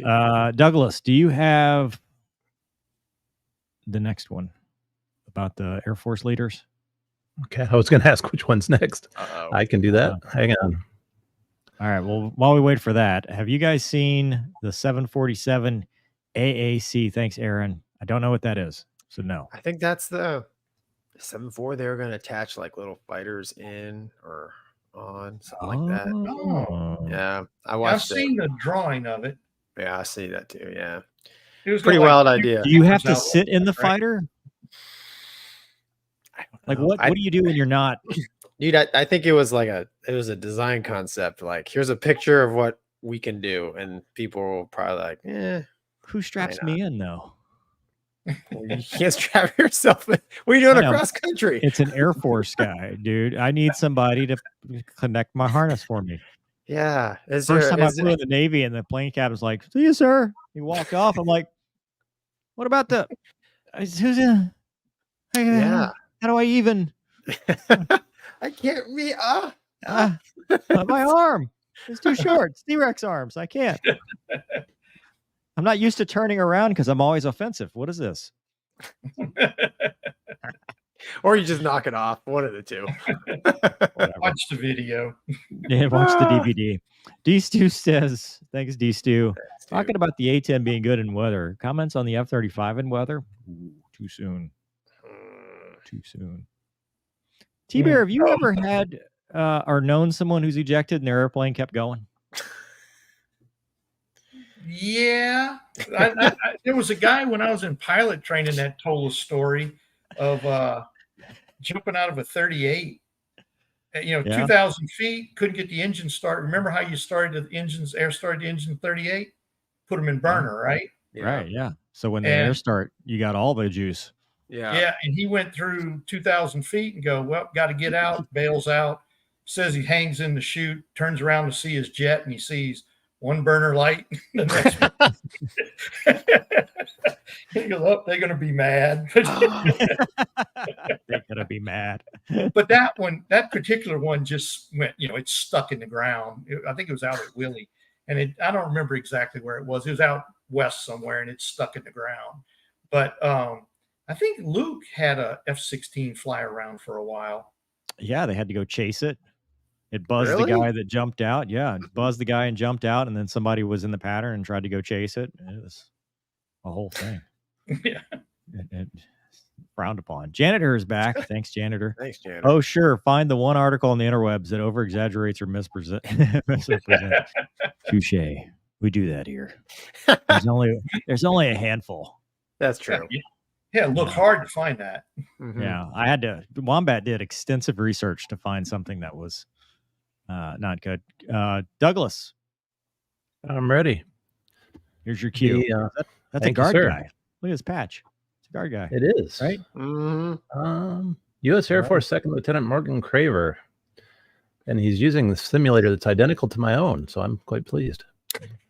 Douglas is an Air Force pilot. Dude, you could listen to the article. You could just have it tell you. Do you want to do that? No, I don't. No. Senior Air Force leaders are sounding the alarm at a lack of high-tech flight simulators and are calling for upgrades they say are necessary to prepare for combat in a next-generation fight. A RAND Corporation published a report saying that flight simulators, sometimes called sims, are needed for the Air Force. There's an unmet need for sims. In an ideal world, we'd be getting more readiness data from sims than from aircraft. The outcomes they want to predict are not available in live fly. I'd be interested to hear you guys expand on that. They mentioned that the simulators for the B-1 Lancer, the B-2 Spirit, and the B-52 Stratofortress lack fidelity because the aircraft are getting changed so often that the Special Operations Command simulators can't keep up. And they also pointed out that the service's shortage of updated and high-tech simulators stems partly from a desire to invest in more aircraft and engines, both of which are easier requests to get funded. One senior leader told Rand that it doesn't matter if you have engines or not, because you'll fail at the mission if simulation training is put on the back burner. And they mentioned that T-38s are getting old and falling apart. Not quite in those words. And they also reference the recruitment failures that have been happening. They've averaged around 1,300 new pilots for each year. And so that's leading to delays in getting new airmen to the training pipelines, delays in getting new engines, lack of instructor. Sounds like stuff we've talked spirals. About. Yep, and stuff we've talked about before. So that's that one. Thanks, Doug. TBear, what do you think, man? Well, I do have something to think about this or say about this. The one thing about sims, I think they're an awesome additional training. One of the slippery slopes we always were concerned about was sim time replacing actual jet time. And there is no way you can do that. You have to feel the G's, fly the airplane, have a threat of actually dying while you're flying. And you just have to experience that. There's no other way around that. I don't know, maybe you put a little taser in the seat or something. when you injected in, was it the A-10 sim or was it the gun? The one in New Orleans, when it had a seat vibrator, it had that butt kicker. Oh yeah, you know yeah. I think about Good, but I had when I went to F-16 school, when you would get hit with an air-to-air missile, it would hit you in the bottom of the seat. Yeah, you know? Yeah, it had the butt kicker. Yeah, but what I was going to say is sims are really good for practicing things that you just are very difficult to reproduce out in the air. Because like SAM threats, and you go out and getting something on your raw gear and being able to look outside and see something, you can't really replicate that out on the range, but in a sim you can. And also for big packages, so to speak, with the was it DTS they call it? I can't remember the term, but where they link them all together, you could have a 4-ship at it gives you an opportunity to very cheaply fly a big package, strike package that otherwise you would have to deploy airplanes over to Nellis or something for, and so it's great for that, but you just have to make sure you don't hit the slippery slope of it replacing flight time. And the other thing they do is they make your flight time more productive, because if you can go practice it in the sim and then go fly it, your learning curve is much steeper that way. And like I'm teaching a guy to do is I'm working on a guy's instrument rating right now, and we're trying to fly ILSs, and he keeps dorking the same thing up over and over and over and over. And every time he dorks it up, it's a wasted 15 minutes around the pattern.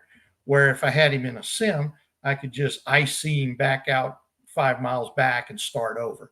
And if you could get it right in the sim, then when you go get in the airplane, the potential for him to screw that up is much less. So the benefit of flying the approach is it's more efficient. So yeah, I think sims are a big deal, and certainly something we should have, but I don't think they ever should replace flying time. They're good part task trainers. If you want either, like you said, to practice one thing over and over and over again, get a bunch of reps. When we went out, before we had the Link Sims, you're welcome, Homestead, by the way. Before we had the Link Sims, we had to go places because they were hard to find. And you could put a 4-ship, 4 dudes linked in a 4-ship and go practice from the commit to point X to picture clean over and over and over, instead of having to reset, put the red air guys back in the, the red air safe area, reset the picture, all that stuff. So you were able to get more reps and not burn a bunch of gas. But like you're talking about, TBear, it's not the same as going out and pulling G's and feeling what the jet's doing and worrying about, am I going to actually hit somebody? Am I going to hit my wingman? Am I going to hit the red air? Am I going to get out of my block? All the stuff that you think about when your mind, because I think when we go into a simulator, our mind goes, well, I'm sitting here at 1G. I know this is not a threat. Nothing I do is going to think. And that actually, to me, can be bad if you try to replace flight time, because I think it takes away that fear of death. And then you get that bad habit pattern of, well, I'm just, nothing ever happens here. He resets it about this point. No, I'm in a real airplane now. This is bad. Yeah. I think the article was also mentioning the fact that, like with the B1, the B-52, and the B2, that the airplanes have developed, like the sim doesn't reflect the airplane very well. And like when they sent me to learn the T-38, they sent me to I went and learned the T-38C.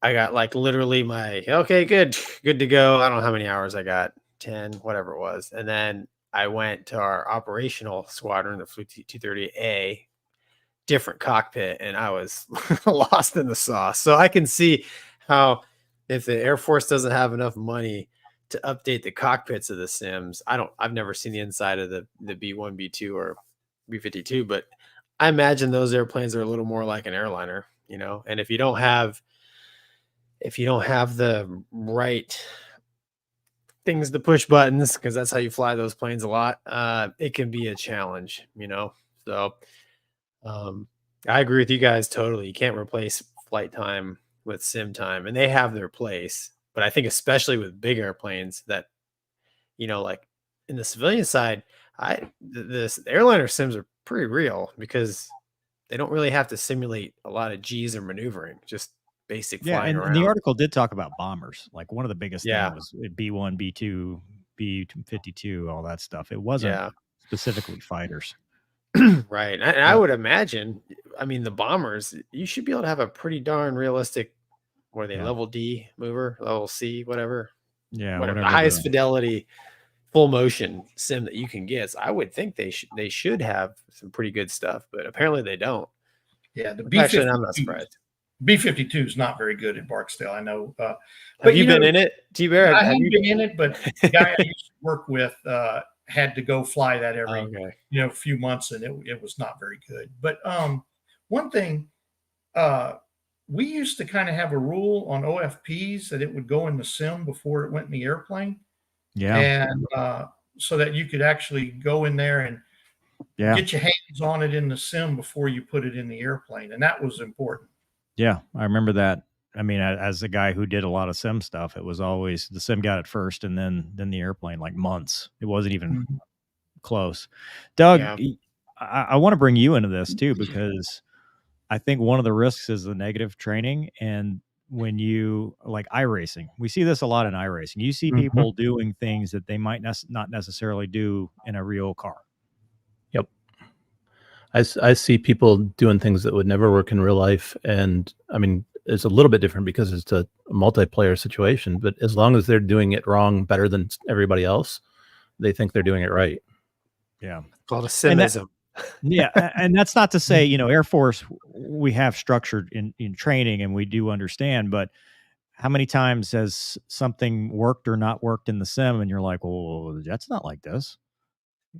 Just the bad habit transfer from something that might not be 100% to something else, because you might gain a bad habit pattern.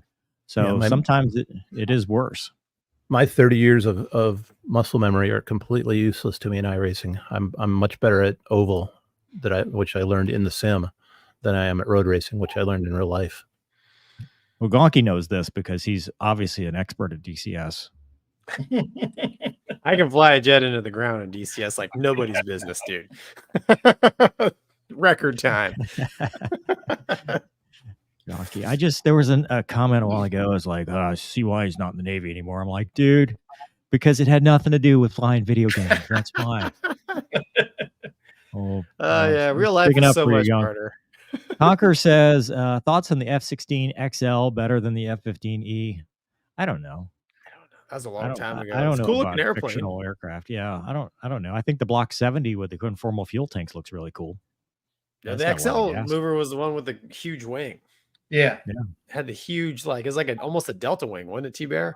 Yeah, it was a Delta wing. I think it was wasn't that like a NASA test thing? Yeah. I I mean, if it was ever Air Force thing or not. I remember they did choose the F-15E over the F-16 XL. It was like the bid for the strike. They were going to use it was a big Delta wing thing if I remember right. I know nothing, but I do have a picture. Hold on. I just did the Googles. I thought it was a cool looking airplane. Yeah. It's going to be red, white, and blue when he puts it up, I bet. Yeah. So. Is it red, white, blue? There it is. I think that's cool looking. Kind of looks like a Tomcat. Tomcat. Like the Tomcat? Doesn't it look like a Tomcat there? Yeah, minus the vertical stab, the other engine. Forget everything except for the cockpit. The cockpit looks like a Tomcat with one tail. And no canopy bow. Mover, come on. That's a cool looking airplane, man. Maybe start to see things where they aren't there. All right. You want to see Tomcat. I get it, dude. I do too. NG Pyro. TBear, is this your buddy?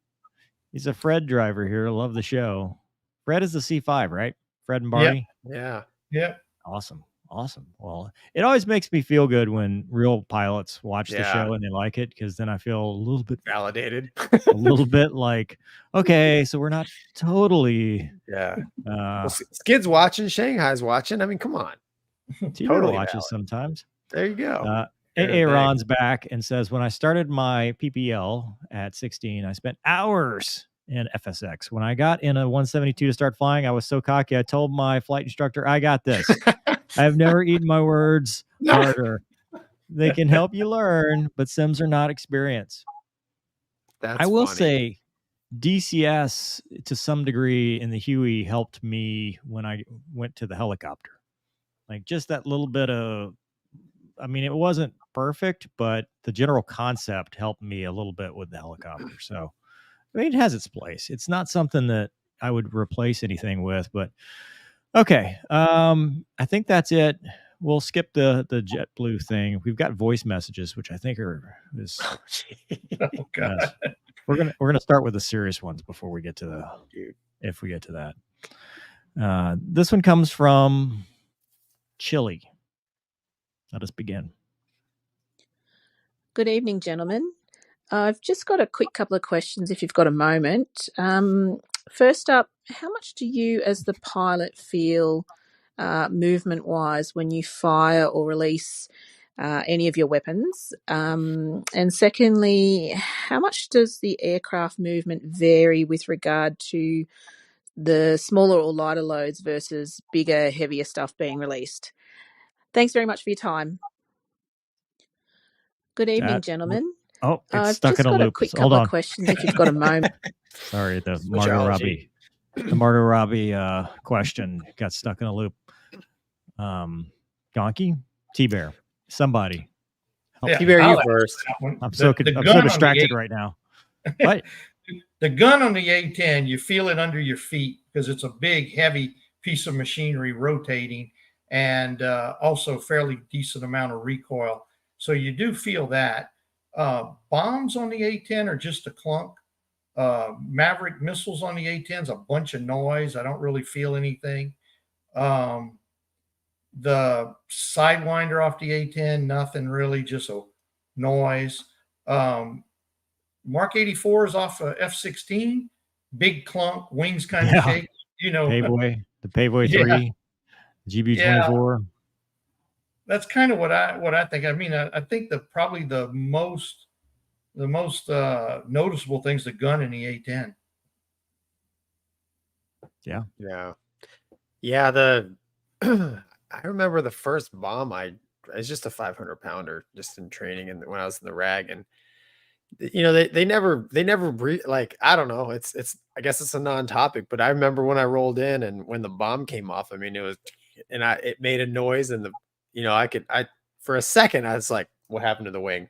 I looked over there and we were all good. But yeah, the airplane, the bigger the bomb, the more you could feel it come off. And the Hornet being, all auto trim and stuff, it probably took some of the feel away that you would feel in any other airplane. But and then the gun, it's just like pulling the trigger on a chainsaw. I mean, it's in front of you, but you can feel it vibrate. And then I shot a Sidewinder, and it sounded exactly like a bottle rocket. Like exactly. Dude, I thought when I shot it, it went into the water because it took off and went down. And I'm like, oh boy. Yeah, but doesn't it sound like a bottle? I was amazed how clearly through the canopy, and it's out there on the wing, I could hear like the propellant coming out. I mean, I have earplugs in, helmet, canopy. I don't know how many feet, but I mean, it was cool. But yeah, But then real rockets are kind of a smaller version of that. Like they're a lot more muffled. I never shot real like you shot like the Zunies. No, 2.75s. Oh, okay. Yeah, my Finney flight, I shot rockets in the gun, all 500 plus rounds. In the F-16? Yeah. You guys carried rockets in the F-16? Avon Park. Yeah. No kidding. That's awesome. That's one thing I always wanted to do in the Hornet was shoot rockets. It was fun because then you can ripple them, but they would hang. That was the thing, is if you went too fast or you tried to do too many, they would hang. How did you aim? Just with the gun reticle or CCRP or CCIP? Either one would do it. TBear, were they accurate? Yeah. Very accurate. I mean, I know the A-10, we would use the CCRP rocket delivery on it, and you could loft the rockets about 7 miles out and using the CCRP. And when you got to the target, it was obscured with rocket smoke. Really? It was very, very accurate. Because it outruns you and you're just out there. Yeah. Yeah. And the pods, you can put the pod in ripple. You could set the switch in ripple, or you could set the system. I remember one day I went out for some little firepower demo with the Army, and I had 4 rocket pods, and they were all in ripple, and they were all set to shoot at the same time. So I guess I shot 28 rockets at one time, and probably 4 of them hung up in there. Well, TBear, even since we've been flying, I mean, in the last 10 years, the APIC rocket has become a thing, and that thing is surgical. I mean, I've the only place I've experienced it obviously is DCS, but I've talked to people that have shot it. And you're talking. You go back to the CAS argument. You're talking the dude on the little moped. You're taking him out with the rocket, because for those that don't know, the APIC is the 2.75 millimeter rocket with a laser tracker, and whatever your targeting pod's looking at, you're lasing, and it goes right to that dude, or gender neutral. It'll take out whatever you want. Whoever you want. Yeah. Whomever. Whomever. But it's definitely cool technology. Yeah. Yeah. That's awesome. Yeah. Thanks for the retrofitted to all the old 2.75 rocket bodies you have, because it just replaces the front end. Yeah. Really cool. This next one is about recruiting. I don't know who it's from. Hold on. What's up, Mover? What's up, Gonky? Just wanted to talk about the recruiting problem that you guys talked about on the podcast. I think it's a mental problem, not a physical problem. Yes, there are physical problems in this country, but I think the sense of civic duty is lost in my generation. I'm 18. I've wanted to join the Marine Corps since I was 10 years old. I've worked very hard at staying fit, staying active, looking very good for a officer selection board. I broke my wrist, but I was able to heal and recover and get a waiver for it. So I have that love for my country that I want to serve for it, and I could potentially die doing it, and I'm content with that. You guys made that choice of, I could potentially die what I'm doing, but it's for the greater good and I'm protecting my country, and my generation doesn't have that anymore. Love the podcast, boys, and see you guys next week. Oh yeah.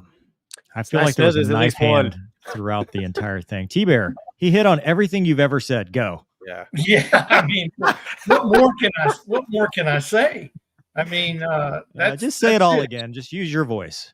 Dude, it's a calling, and it's not for everybody. And unfortunately, as our generations have moved on, we've gotten less and less people in each one of those generations that have that calling. And like I always go back to the World War II guys, you know, those dudes saved the world, and they were fighting to sign up to go fight. And you know, then as you moved on, you get Vietnam, you still had the guys that were you know, joining up to defend the country, and of course people drafted who ended up there, but you still had the people that were trying to join up and go. And then, you know, my generation, it was a lot of people were signing up to defend their country. And you see, as you get into the more entitled, and it's somebody else's job is what it comes down to. Somebody else has to take care of me. I don't need to go put myself at risk. And I think, like the guy hit, you know, I think he hit on the head that younger generations just don't understand the meaning of freedom. You know, if you can be alive, but maybe not quite as free, they think that's okay. And then that just keeps getting whittled away at little bit at a time until, you know, you don't have any more freedom. And it takes dudes that look at that and go, no, we need to defend our country. We need to fight for what's right. And somebody's got to do it. And that's, you know, I don't look down at anybody that chooses not to do that, because that's just them. But thankfully, there are a lot of young men and women out there that do have the calling to defend their country. Just unfortunately, you know, they probably took ADHD medicine. You know? Oh yeah. Hey, Luna. Yeah, Doug, do you remember? Or Doug, TBear, do you remember when I was finally selected? So after all that, I went through a student hire and Katrina and all that stuff, and I was finally selected, and they said, hey, you know, here's your pilot slot, you're going to OTS or whatever. And there was this point where I had to make the decision, because it's not real until you have to make that decision. But I went back and forth. I'm like, I don't know if I really, you know, is this really what I want? And do you remember what you told me? How to make that decision? Was it about the flying versus not flying? Yeah. Yeah. Because I said, well, what happens if I can't fly? What happens if, you know, all the waivers and stuff that I got for vision, what if that all comes back and I'm not going to be able to fly? You remember what you told me about sitting on my back porch? Yeah. I said the litmus test to this whole thing is, if you weren't signing up to fly, would you still sign up? And that's the real answer there. Because, and I keep telling people that want to join to be pilots, I always say that over and over. Would you join if you couldn't be a pilot? And if the answer to that's yes, then go ahead and join up, because it means you have that calling to defend your country. If the answer is like, oh, if I can't fly, I don't want to join, then yeah, you're probably not the right guy. And I know we get a lot of people that are in like that, and they end up being okay. But to me, the base foundation of why they're there is not correct. Because you know, I didn't know if I was going to be able to fly in the Air Force, but I wanted to join. I wanted to do whatever I could do. I actually called them up and I said, what can I do for the Air Force Reserve? Because I was getting in a reserve unit. And it just so happens they go, well, you want to fly jets? So, and yeah, I just honestly believe that, because you can't really join. It has to be an unselfish thing. You can't join for something you're going to get out of it. You have to join because it's my calling to go keep this country free and protect the people that don't have the calling. I don't see anything negative about those folks. It's just, it's not for them. I'm going to take this full circle with the leadership thing we talked about last week, because I think, TBear, the people that join for their own selfish reasons are the people that then try to promote for their own selfish reasons. And then they become the people in power with their own selfish reasons. And they have no servant leadership. They have no leadership. They're just managers. And it's what can I do to protect myself? Yep. And that permeates your entire career. Yeah. And that has definitely changed. Because I mean, you look back at, you look back at Robin Olds, you want to talk about a leader. I mean, a man like that went over there and led that squadron. I mean, that's the kind of leaders we need. Unfortunately, a guy like him today would get an Article 15 or letter of reprimand and run out as a lieutenant probably. Sure would. What I love the voice message, but what I'd like to hear more of and see more of is kids like this that are 18 and got the fire in their belly. I love it. I think it's great. But I'd love to see them inspiring their peers. I would love to see them trying to lift their peers up, to cooperate, to graduate, to help show them the path and show them the true meaning and to show them the way they think versus, I think this is the reason why, but also try to help out. I think he sounds like a lead pretty by example. He sounds like a pretty squared away. I mean, the two things. If he would have never said it, you'd be like, "What branch you think this young man's going to try to go to?" Oh, he's a knife hand. There was a knife hand. Yeah, he's a Marine, hands down, dude. He was knife handing throughout that entire thing. But honestly, like thinking through it, that's why the Marines didn't miss their quota, is because, you can a Marine, their brand or the people they attract are they're a certain kind of person, and in my mind a good person, somebody who wants to serve and is not selfish, wants to be a part of something bigger and better.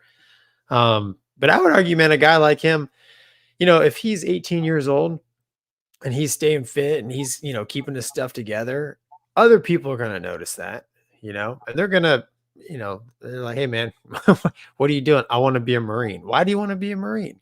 And then he can go into his his reasons why in it. And I think that would inspire people, because I remember when I was in school younger, I was part of, not everybody went to college, some people went to the military, and it was always like, "What are you going to do in the Air Force, man? What are you going to do in the Army?" And they would tell you, and it was interesting to me, because I didn't know, and we'd have the recruiters come and talk. So I think that's a little bit of just leading by example does go a long way even today. Awesome.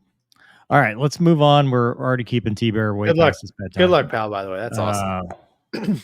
Yeah. We got two things. Luna Rinka is chewing my arm but says hello. That's the pup in the picture. That's the dog. Awesome. Cute puppy. Chili says, "Thanks for answering my voice questions. I appreciate it." Thanks, Chili. Got it. Yeah, man. And that is Aussie. She's got the thing there. And then Rob just says hello. Thanks, moving on to the mental health minute. This week, the mental health minute is about accepting failure. And we talk about make them tell you no. We talk about failure is not an option. But we don't talk about what happens when you do fail, or what happens when you're obsessed with not failing. And that was something that affected me. I was very fortunate to go through pilot training and do really well, to the point that I did not bust a single ride through the entire time of pilot training. And I really didn't even know it until the day of graduation. Like, "Hey, you did well. Here's some rewards." I'm like, "Really? Me?" And that got into my head, because then you get this, I need to be perfect. I've never experienced failure. I need to be perfect. I can't make any mistakes. And when I went to Intro to Fighter Fundamentals at the time, it was known as a washout program, or several people were going, not like TBear's day, but still to the point that people accepted IFF was something that you could wash out and not go to fighters. And I allowed that to get into my head, thinking that not only was I going to start busting rides and ruin that perfect reputation, but also might even wash out. And that actually caused me to make mistakes, because I was so afraid of that vulnerability, and I was so afraid of ruining that perfect record. And it permeates throughout your career. If you're not willing to make mistakes, you're never going to learn. And for me, it was a lesson to learn there. But even throughout my career, once you have this idea that, hey, I can't make mistakes because people will judge me, well, then you're not allowing yourself to grow. You're not allowing yourself to get better, because you think failure is not an option. In training and in parts of life, failure is kind of the only option. We train to failure when we go to the gym. We go to failure so that we can have debrief focus points in whatever we're doing, our sortie. So by allowing ourselves to push to the point that we fail, we then grow and get better.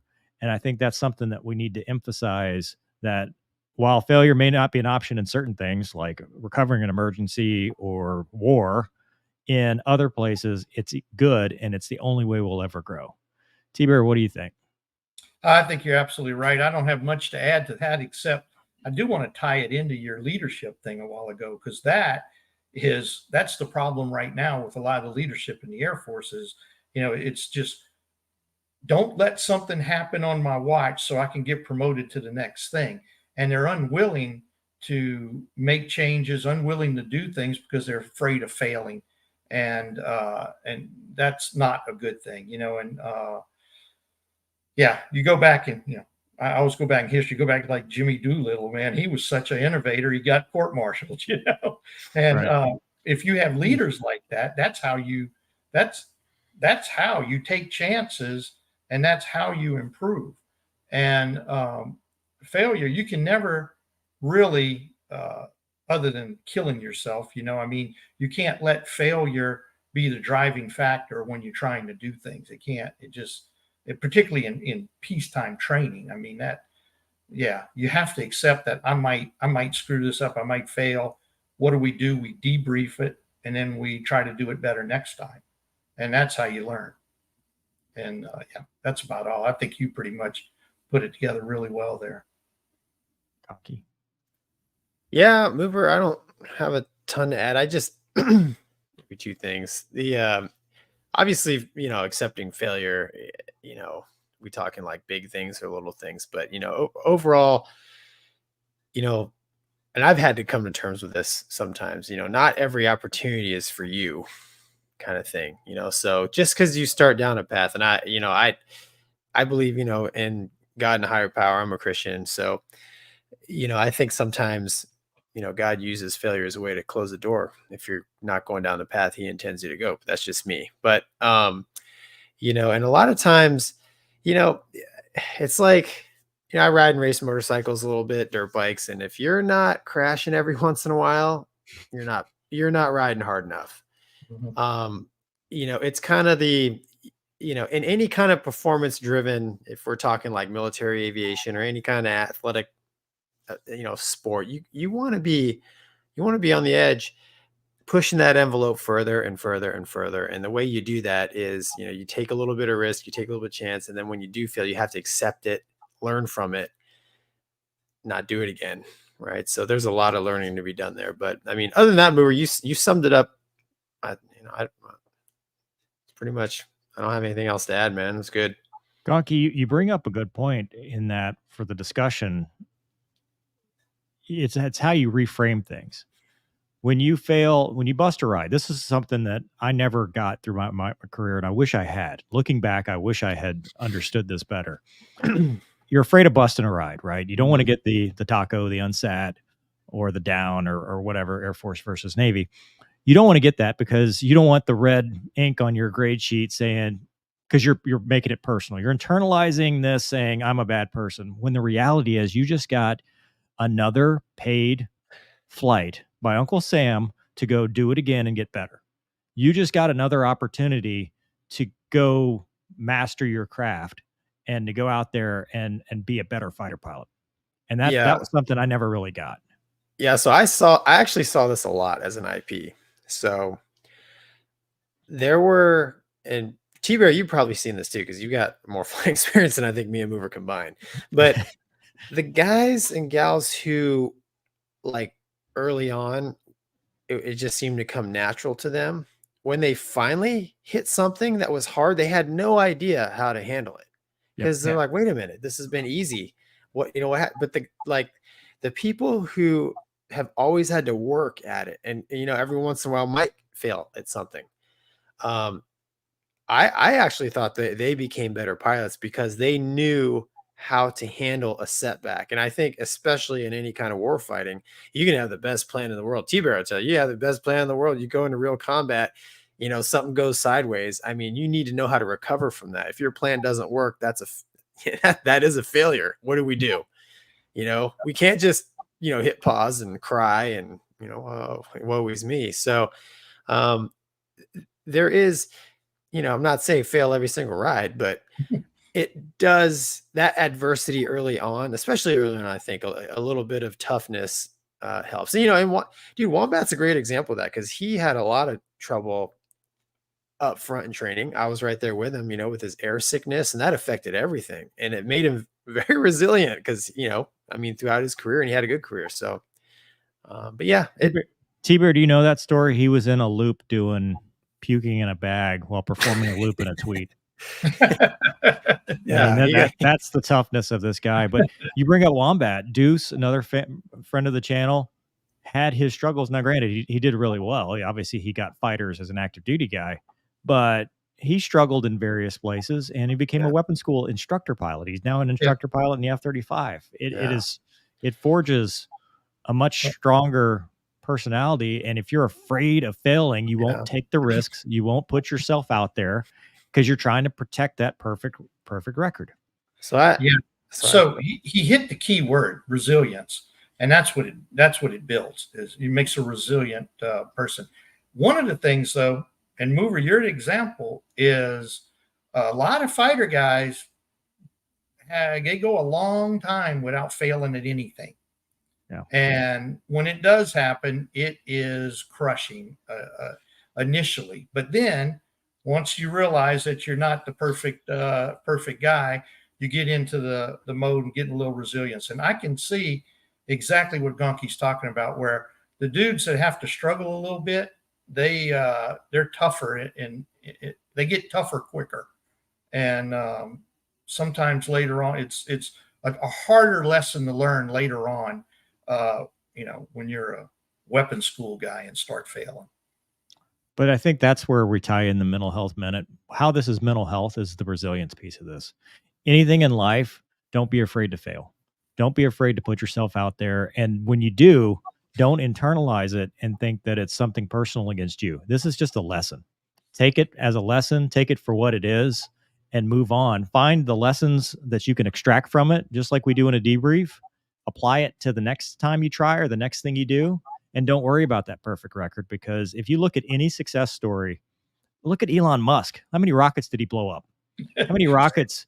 I mean, how close did he get to bankruptcy before becoming, I think, is he the richest man in the world now, or one of the richest in the world? How many rockets did he blow up trying to do that? And now, I mean, did you ever think you would see a rocket land on a drone ship by itself? Like, that's the craziest thing to me. And it came with taking risks and accepting the fact that I'm going to fail. Sometimes it's not going to work out. That doesn't mean I'm a bad person or a bad pilot or a bad anything. It just means I needed to learn this lesson. I didn't meet the standard. Next time I'm going to meet the standard. And I'll go back to standard pitch every single time. If you are struggling with something and you've internalized this, take a step back, talk to somebody, get the help that you need. 988, local law enforcement, emergency rooms, counselors, chaplains. Talk to somebody. Don't internalize this. Don't let it build up to the point that it manifests itself in a place that you're going to make national news. That's it. Douglas, what do you have to add? You always wrap this up for us. No, this is going to be tougher than ever. you guys keep raising the bar. I feel obligated every time to try to use a word that'll make Gonky's eyebrows go up. So I'm gonna say success is iterative. 2 syllables. Right? Well, iterative. Success is iterative. And in my business, we say C's get degrees. Yeah. A lot of A students come in, and just like Gonky said, and that was me in graduate school. I cruised all the way through high school. I cruised through undergrad. When I hit graduate school, I didn't know how to do anything, and the people who had struggled the whole time taught me. So yeah. OTS. You know what they say about the first and last graduate? Lieutenant. Yeah. Or ensign. Yeah. Doesn't matter. The plaque for the alternate doesn't matter where it is. Ladies' room. Well, in 1980, 86, it might have been there. Now it's in the. Never mind. All right, let's before we get canceled. Yeah, Kate says, TBear, I love listening to you. That's why we brought him on, because that's right. We do too, actually. That's why he's here. Yeah.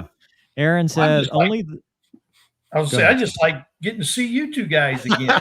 Oh, hey, by the way, Heat said hello and Cool.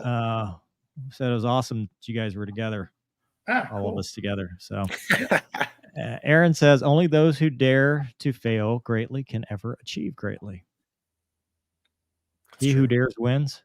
Yeah. Cluterus says if Robin Olds is the champion of the Air Force, who do Navy aviators look up to? Gonky. The person in the mirror, to be honest. No, I don't know. I was always a Duke Cunningham fan, right? He was the last Navy jet ace. When I was a kid growing up, you know, they did I don't know if it was PBS, Discovery, whatever. I watched the whole documentary about him becoming an ace, and he was always my hero. When I became an F-18 pilot, just to make the 1v1s fun, my scenario was I was always Colonel Toon, and because I'm part Vietnamese, and you know, the other guy was Duke, and I would have him draw up my scenario on the board, and we would go. So I mean, that's who I looked up to as a fighter pilot in the Navy. But there's a lot to choose from. So yeah. Don't lie, Gonky. It's Maverick. Probably Maverick too. Yeah, Maverick. It's a fictional. The Navy has no. It's all. I just told you a real Navy hero, dude. There's tons of them. You're just making stuff up now, Gonky. Garrett says, it's like Garrett says, I am the Marine guy in the voice message. I try to promote the military, but people around me don't see it the way I do. It is sad, but I love my country. Hell It's all right. Keep doing what you're doing, man. Just keep doing. You will eventually be with like-minded people. Don't worry. And you don't know who you're influencing. Yeah, no. Keep it up, man. Ethan says we learn more from our failures than our successes. That's true. Yep, 100%. Aaron says I assume Navy pilots looked up to Maverick until they saw his mission planning skills. True. Oh, it's bad. If it's stupid and it works, is it still stupid? No, it's brilliant. I mean, look at it, dude. He got a Tomcat out of the deal. He did. He did. He returned one to the taxpayer, 1 for 1, right? Yeah, he lost a $80 million Super Hornet and gained a $100,000 Tomcat from with no nose Iran. gear. Yeah, he left that the was nose never flyable again. It was terrible, terrible. Awesome. Well, I don't have anything else for you guys. TBear, parting thoughts.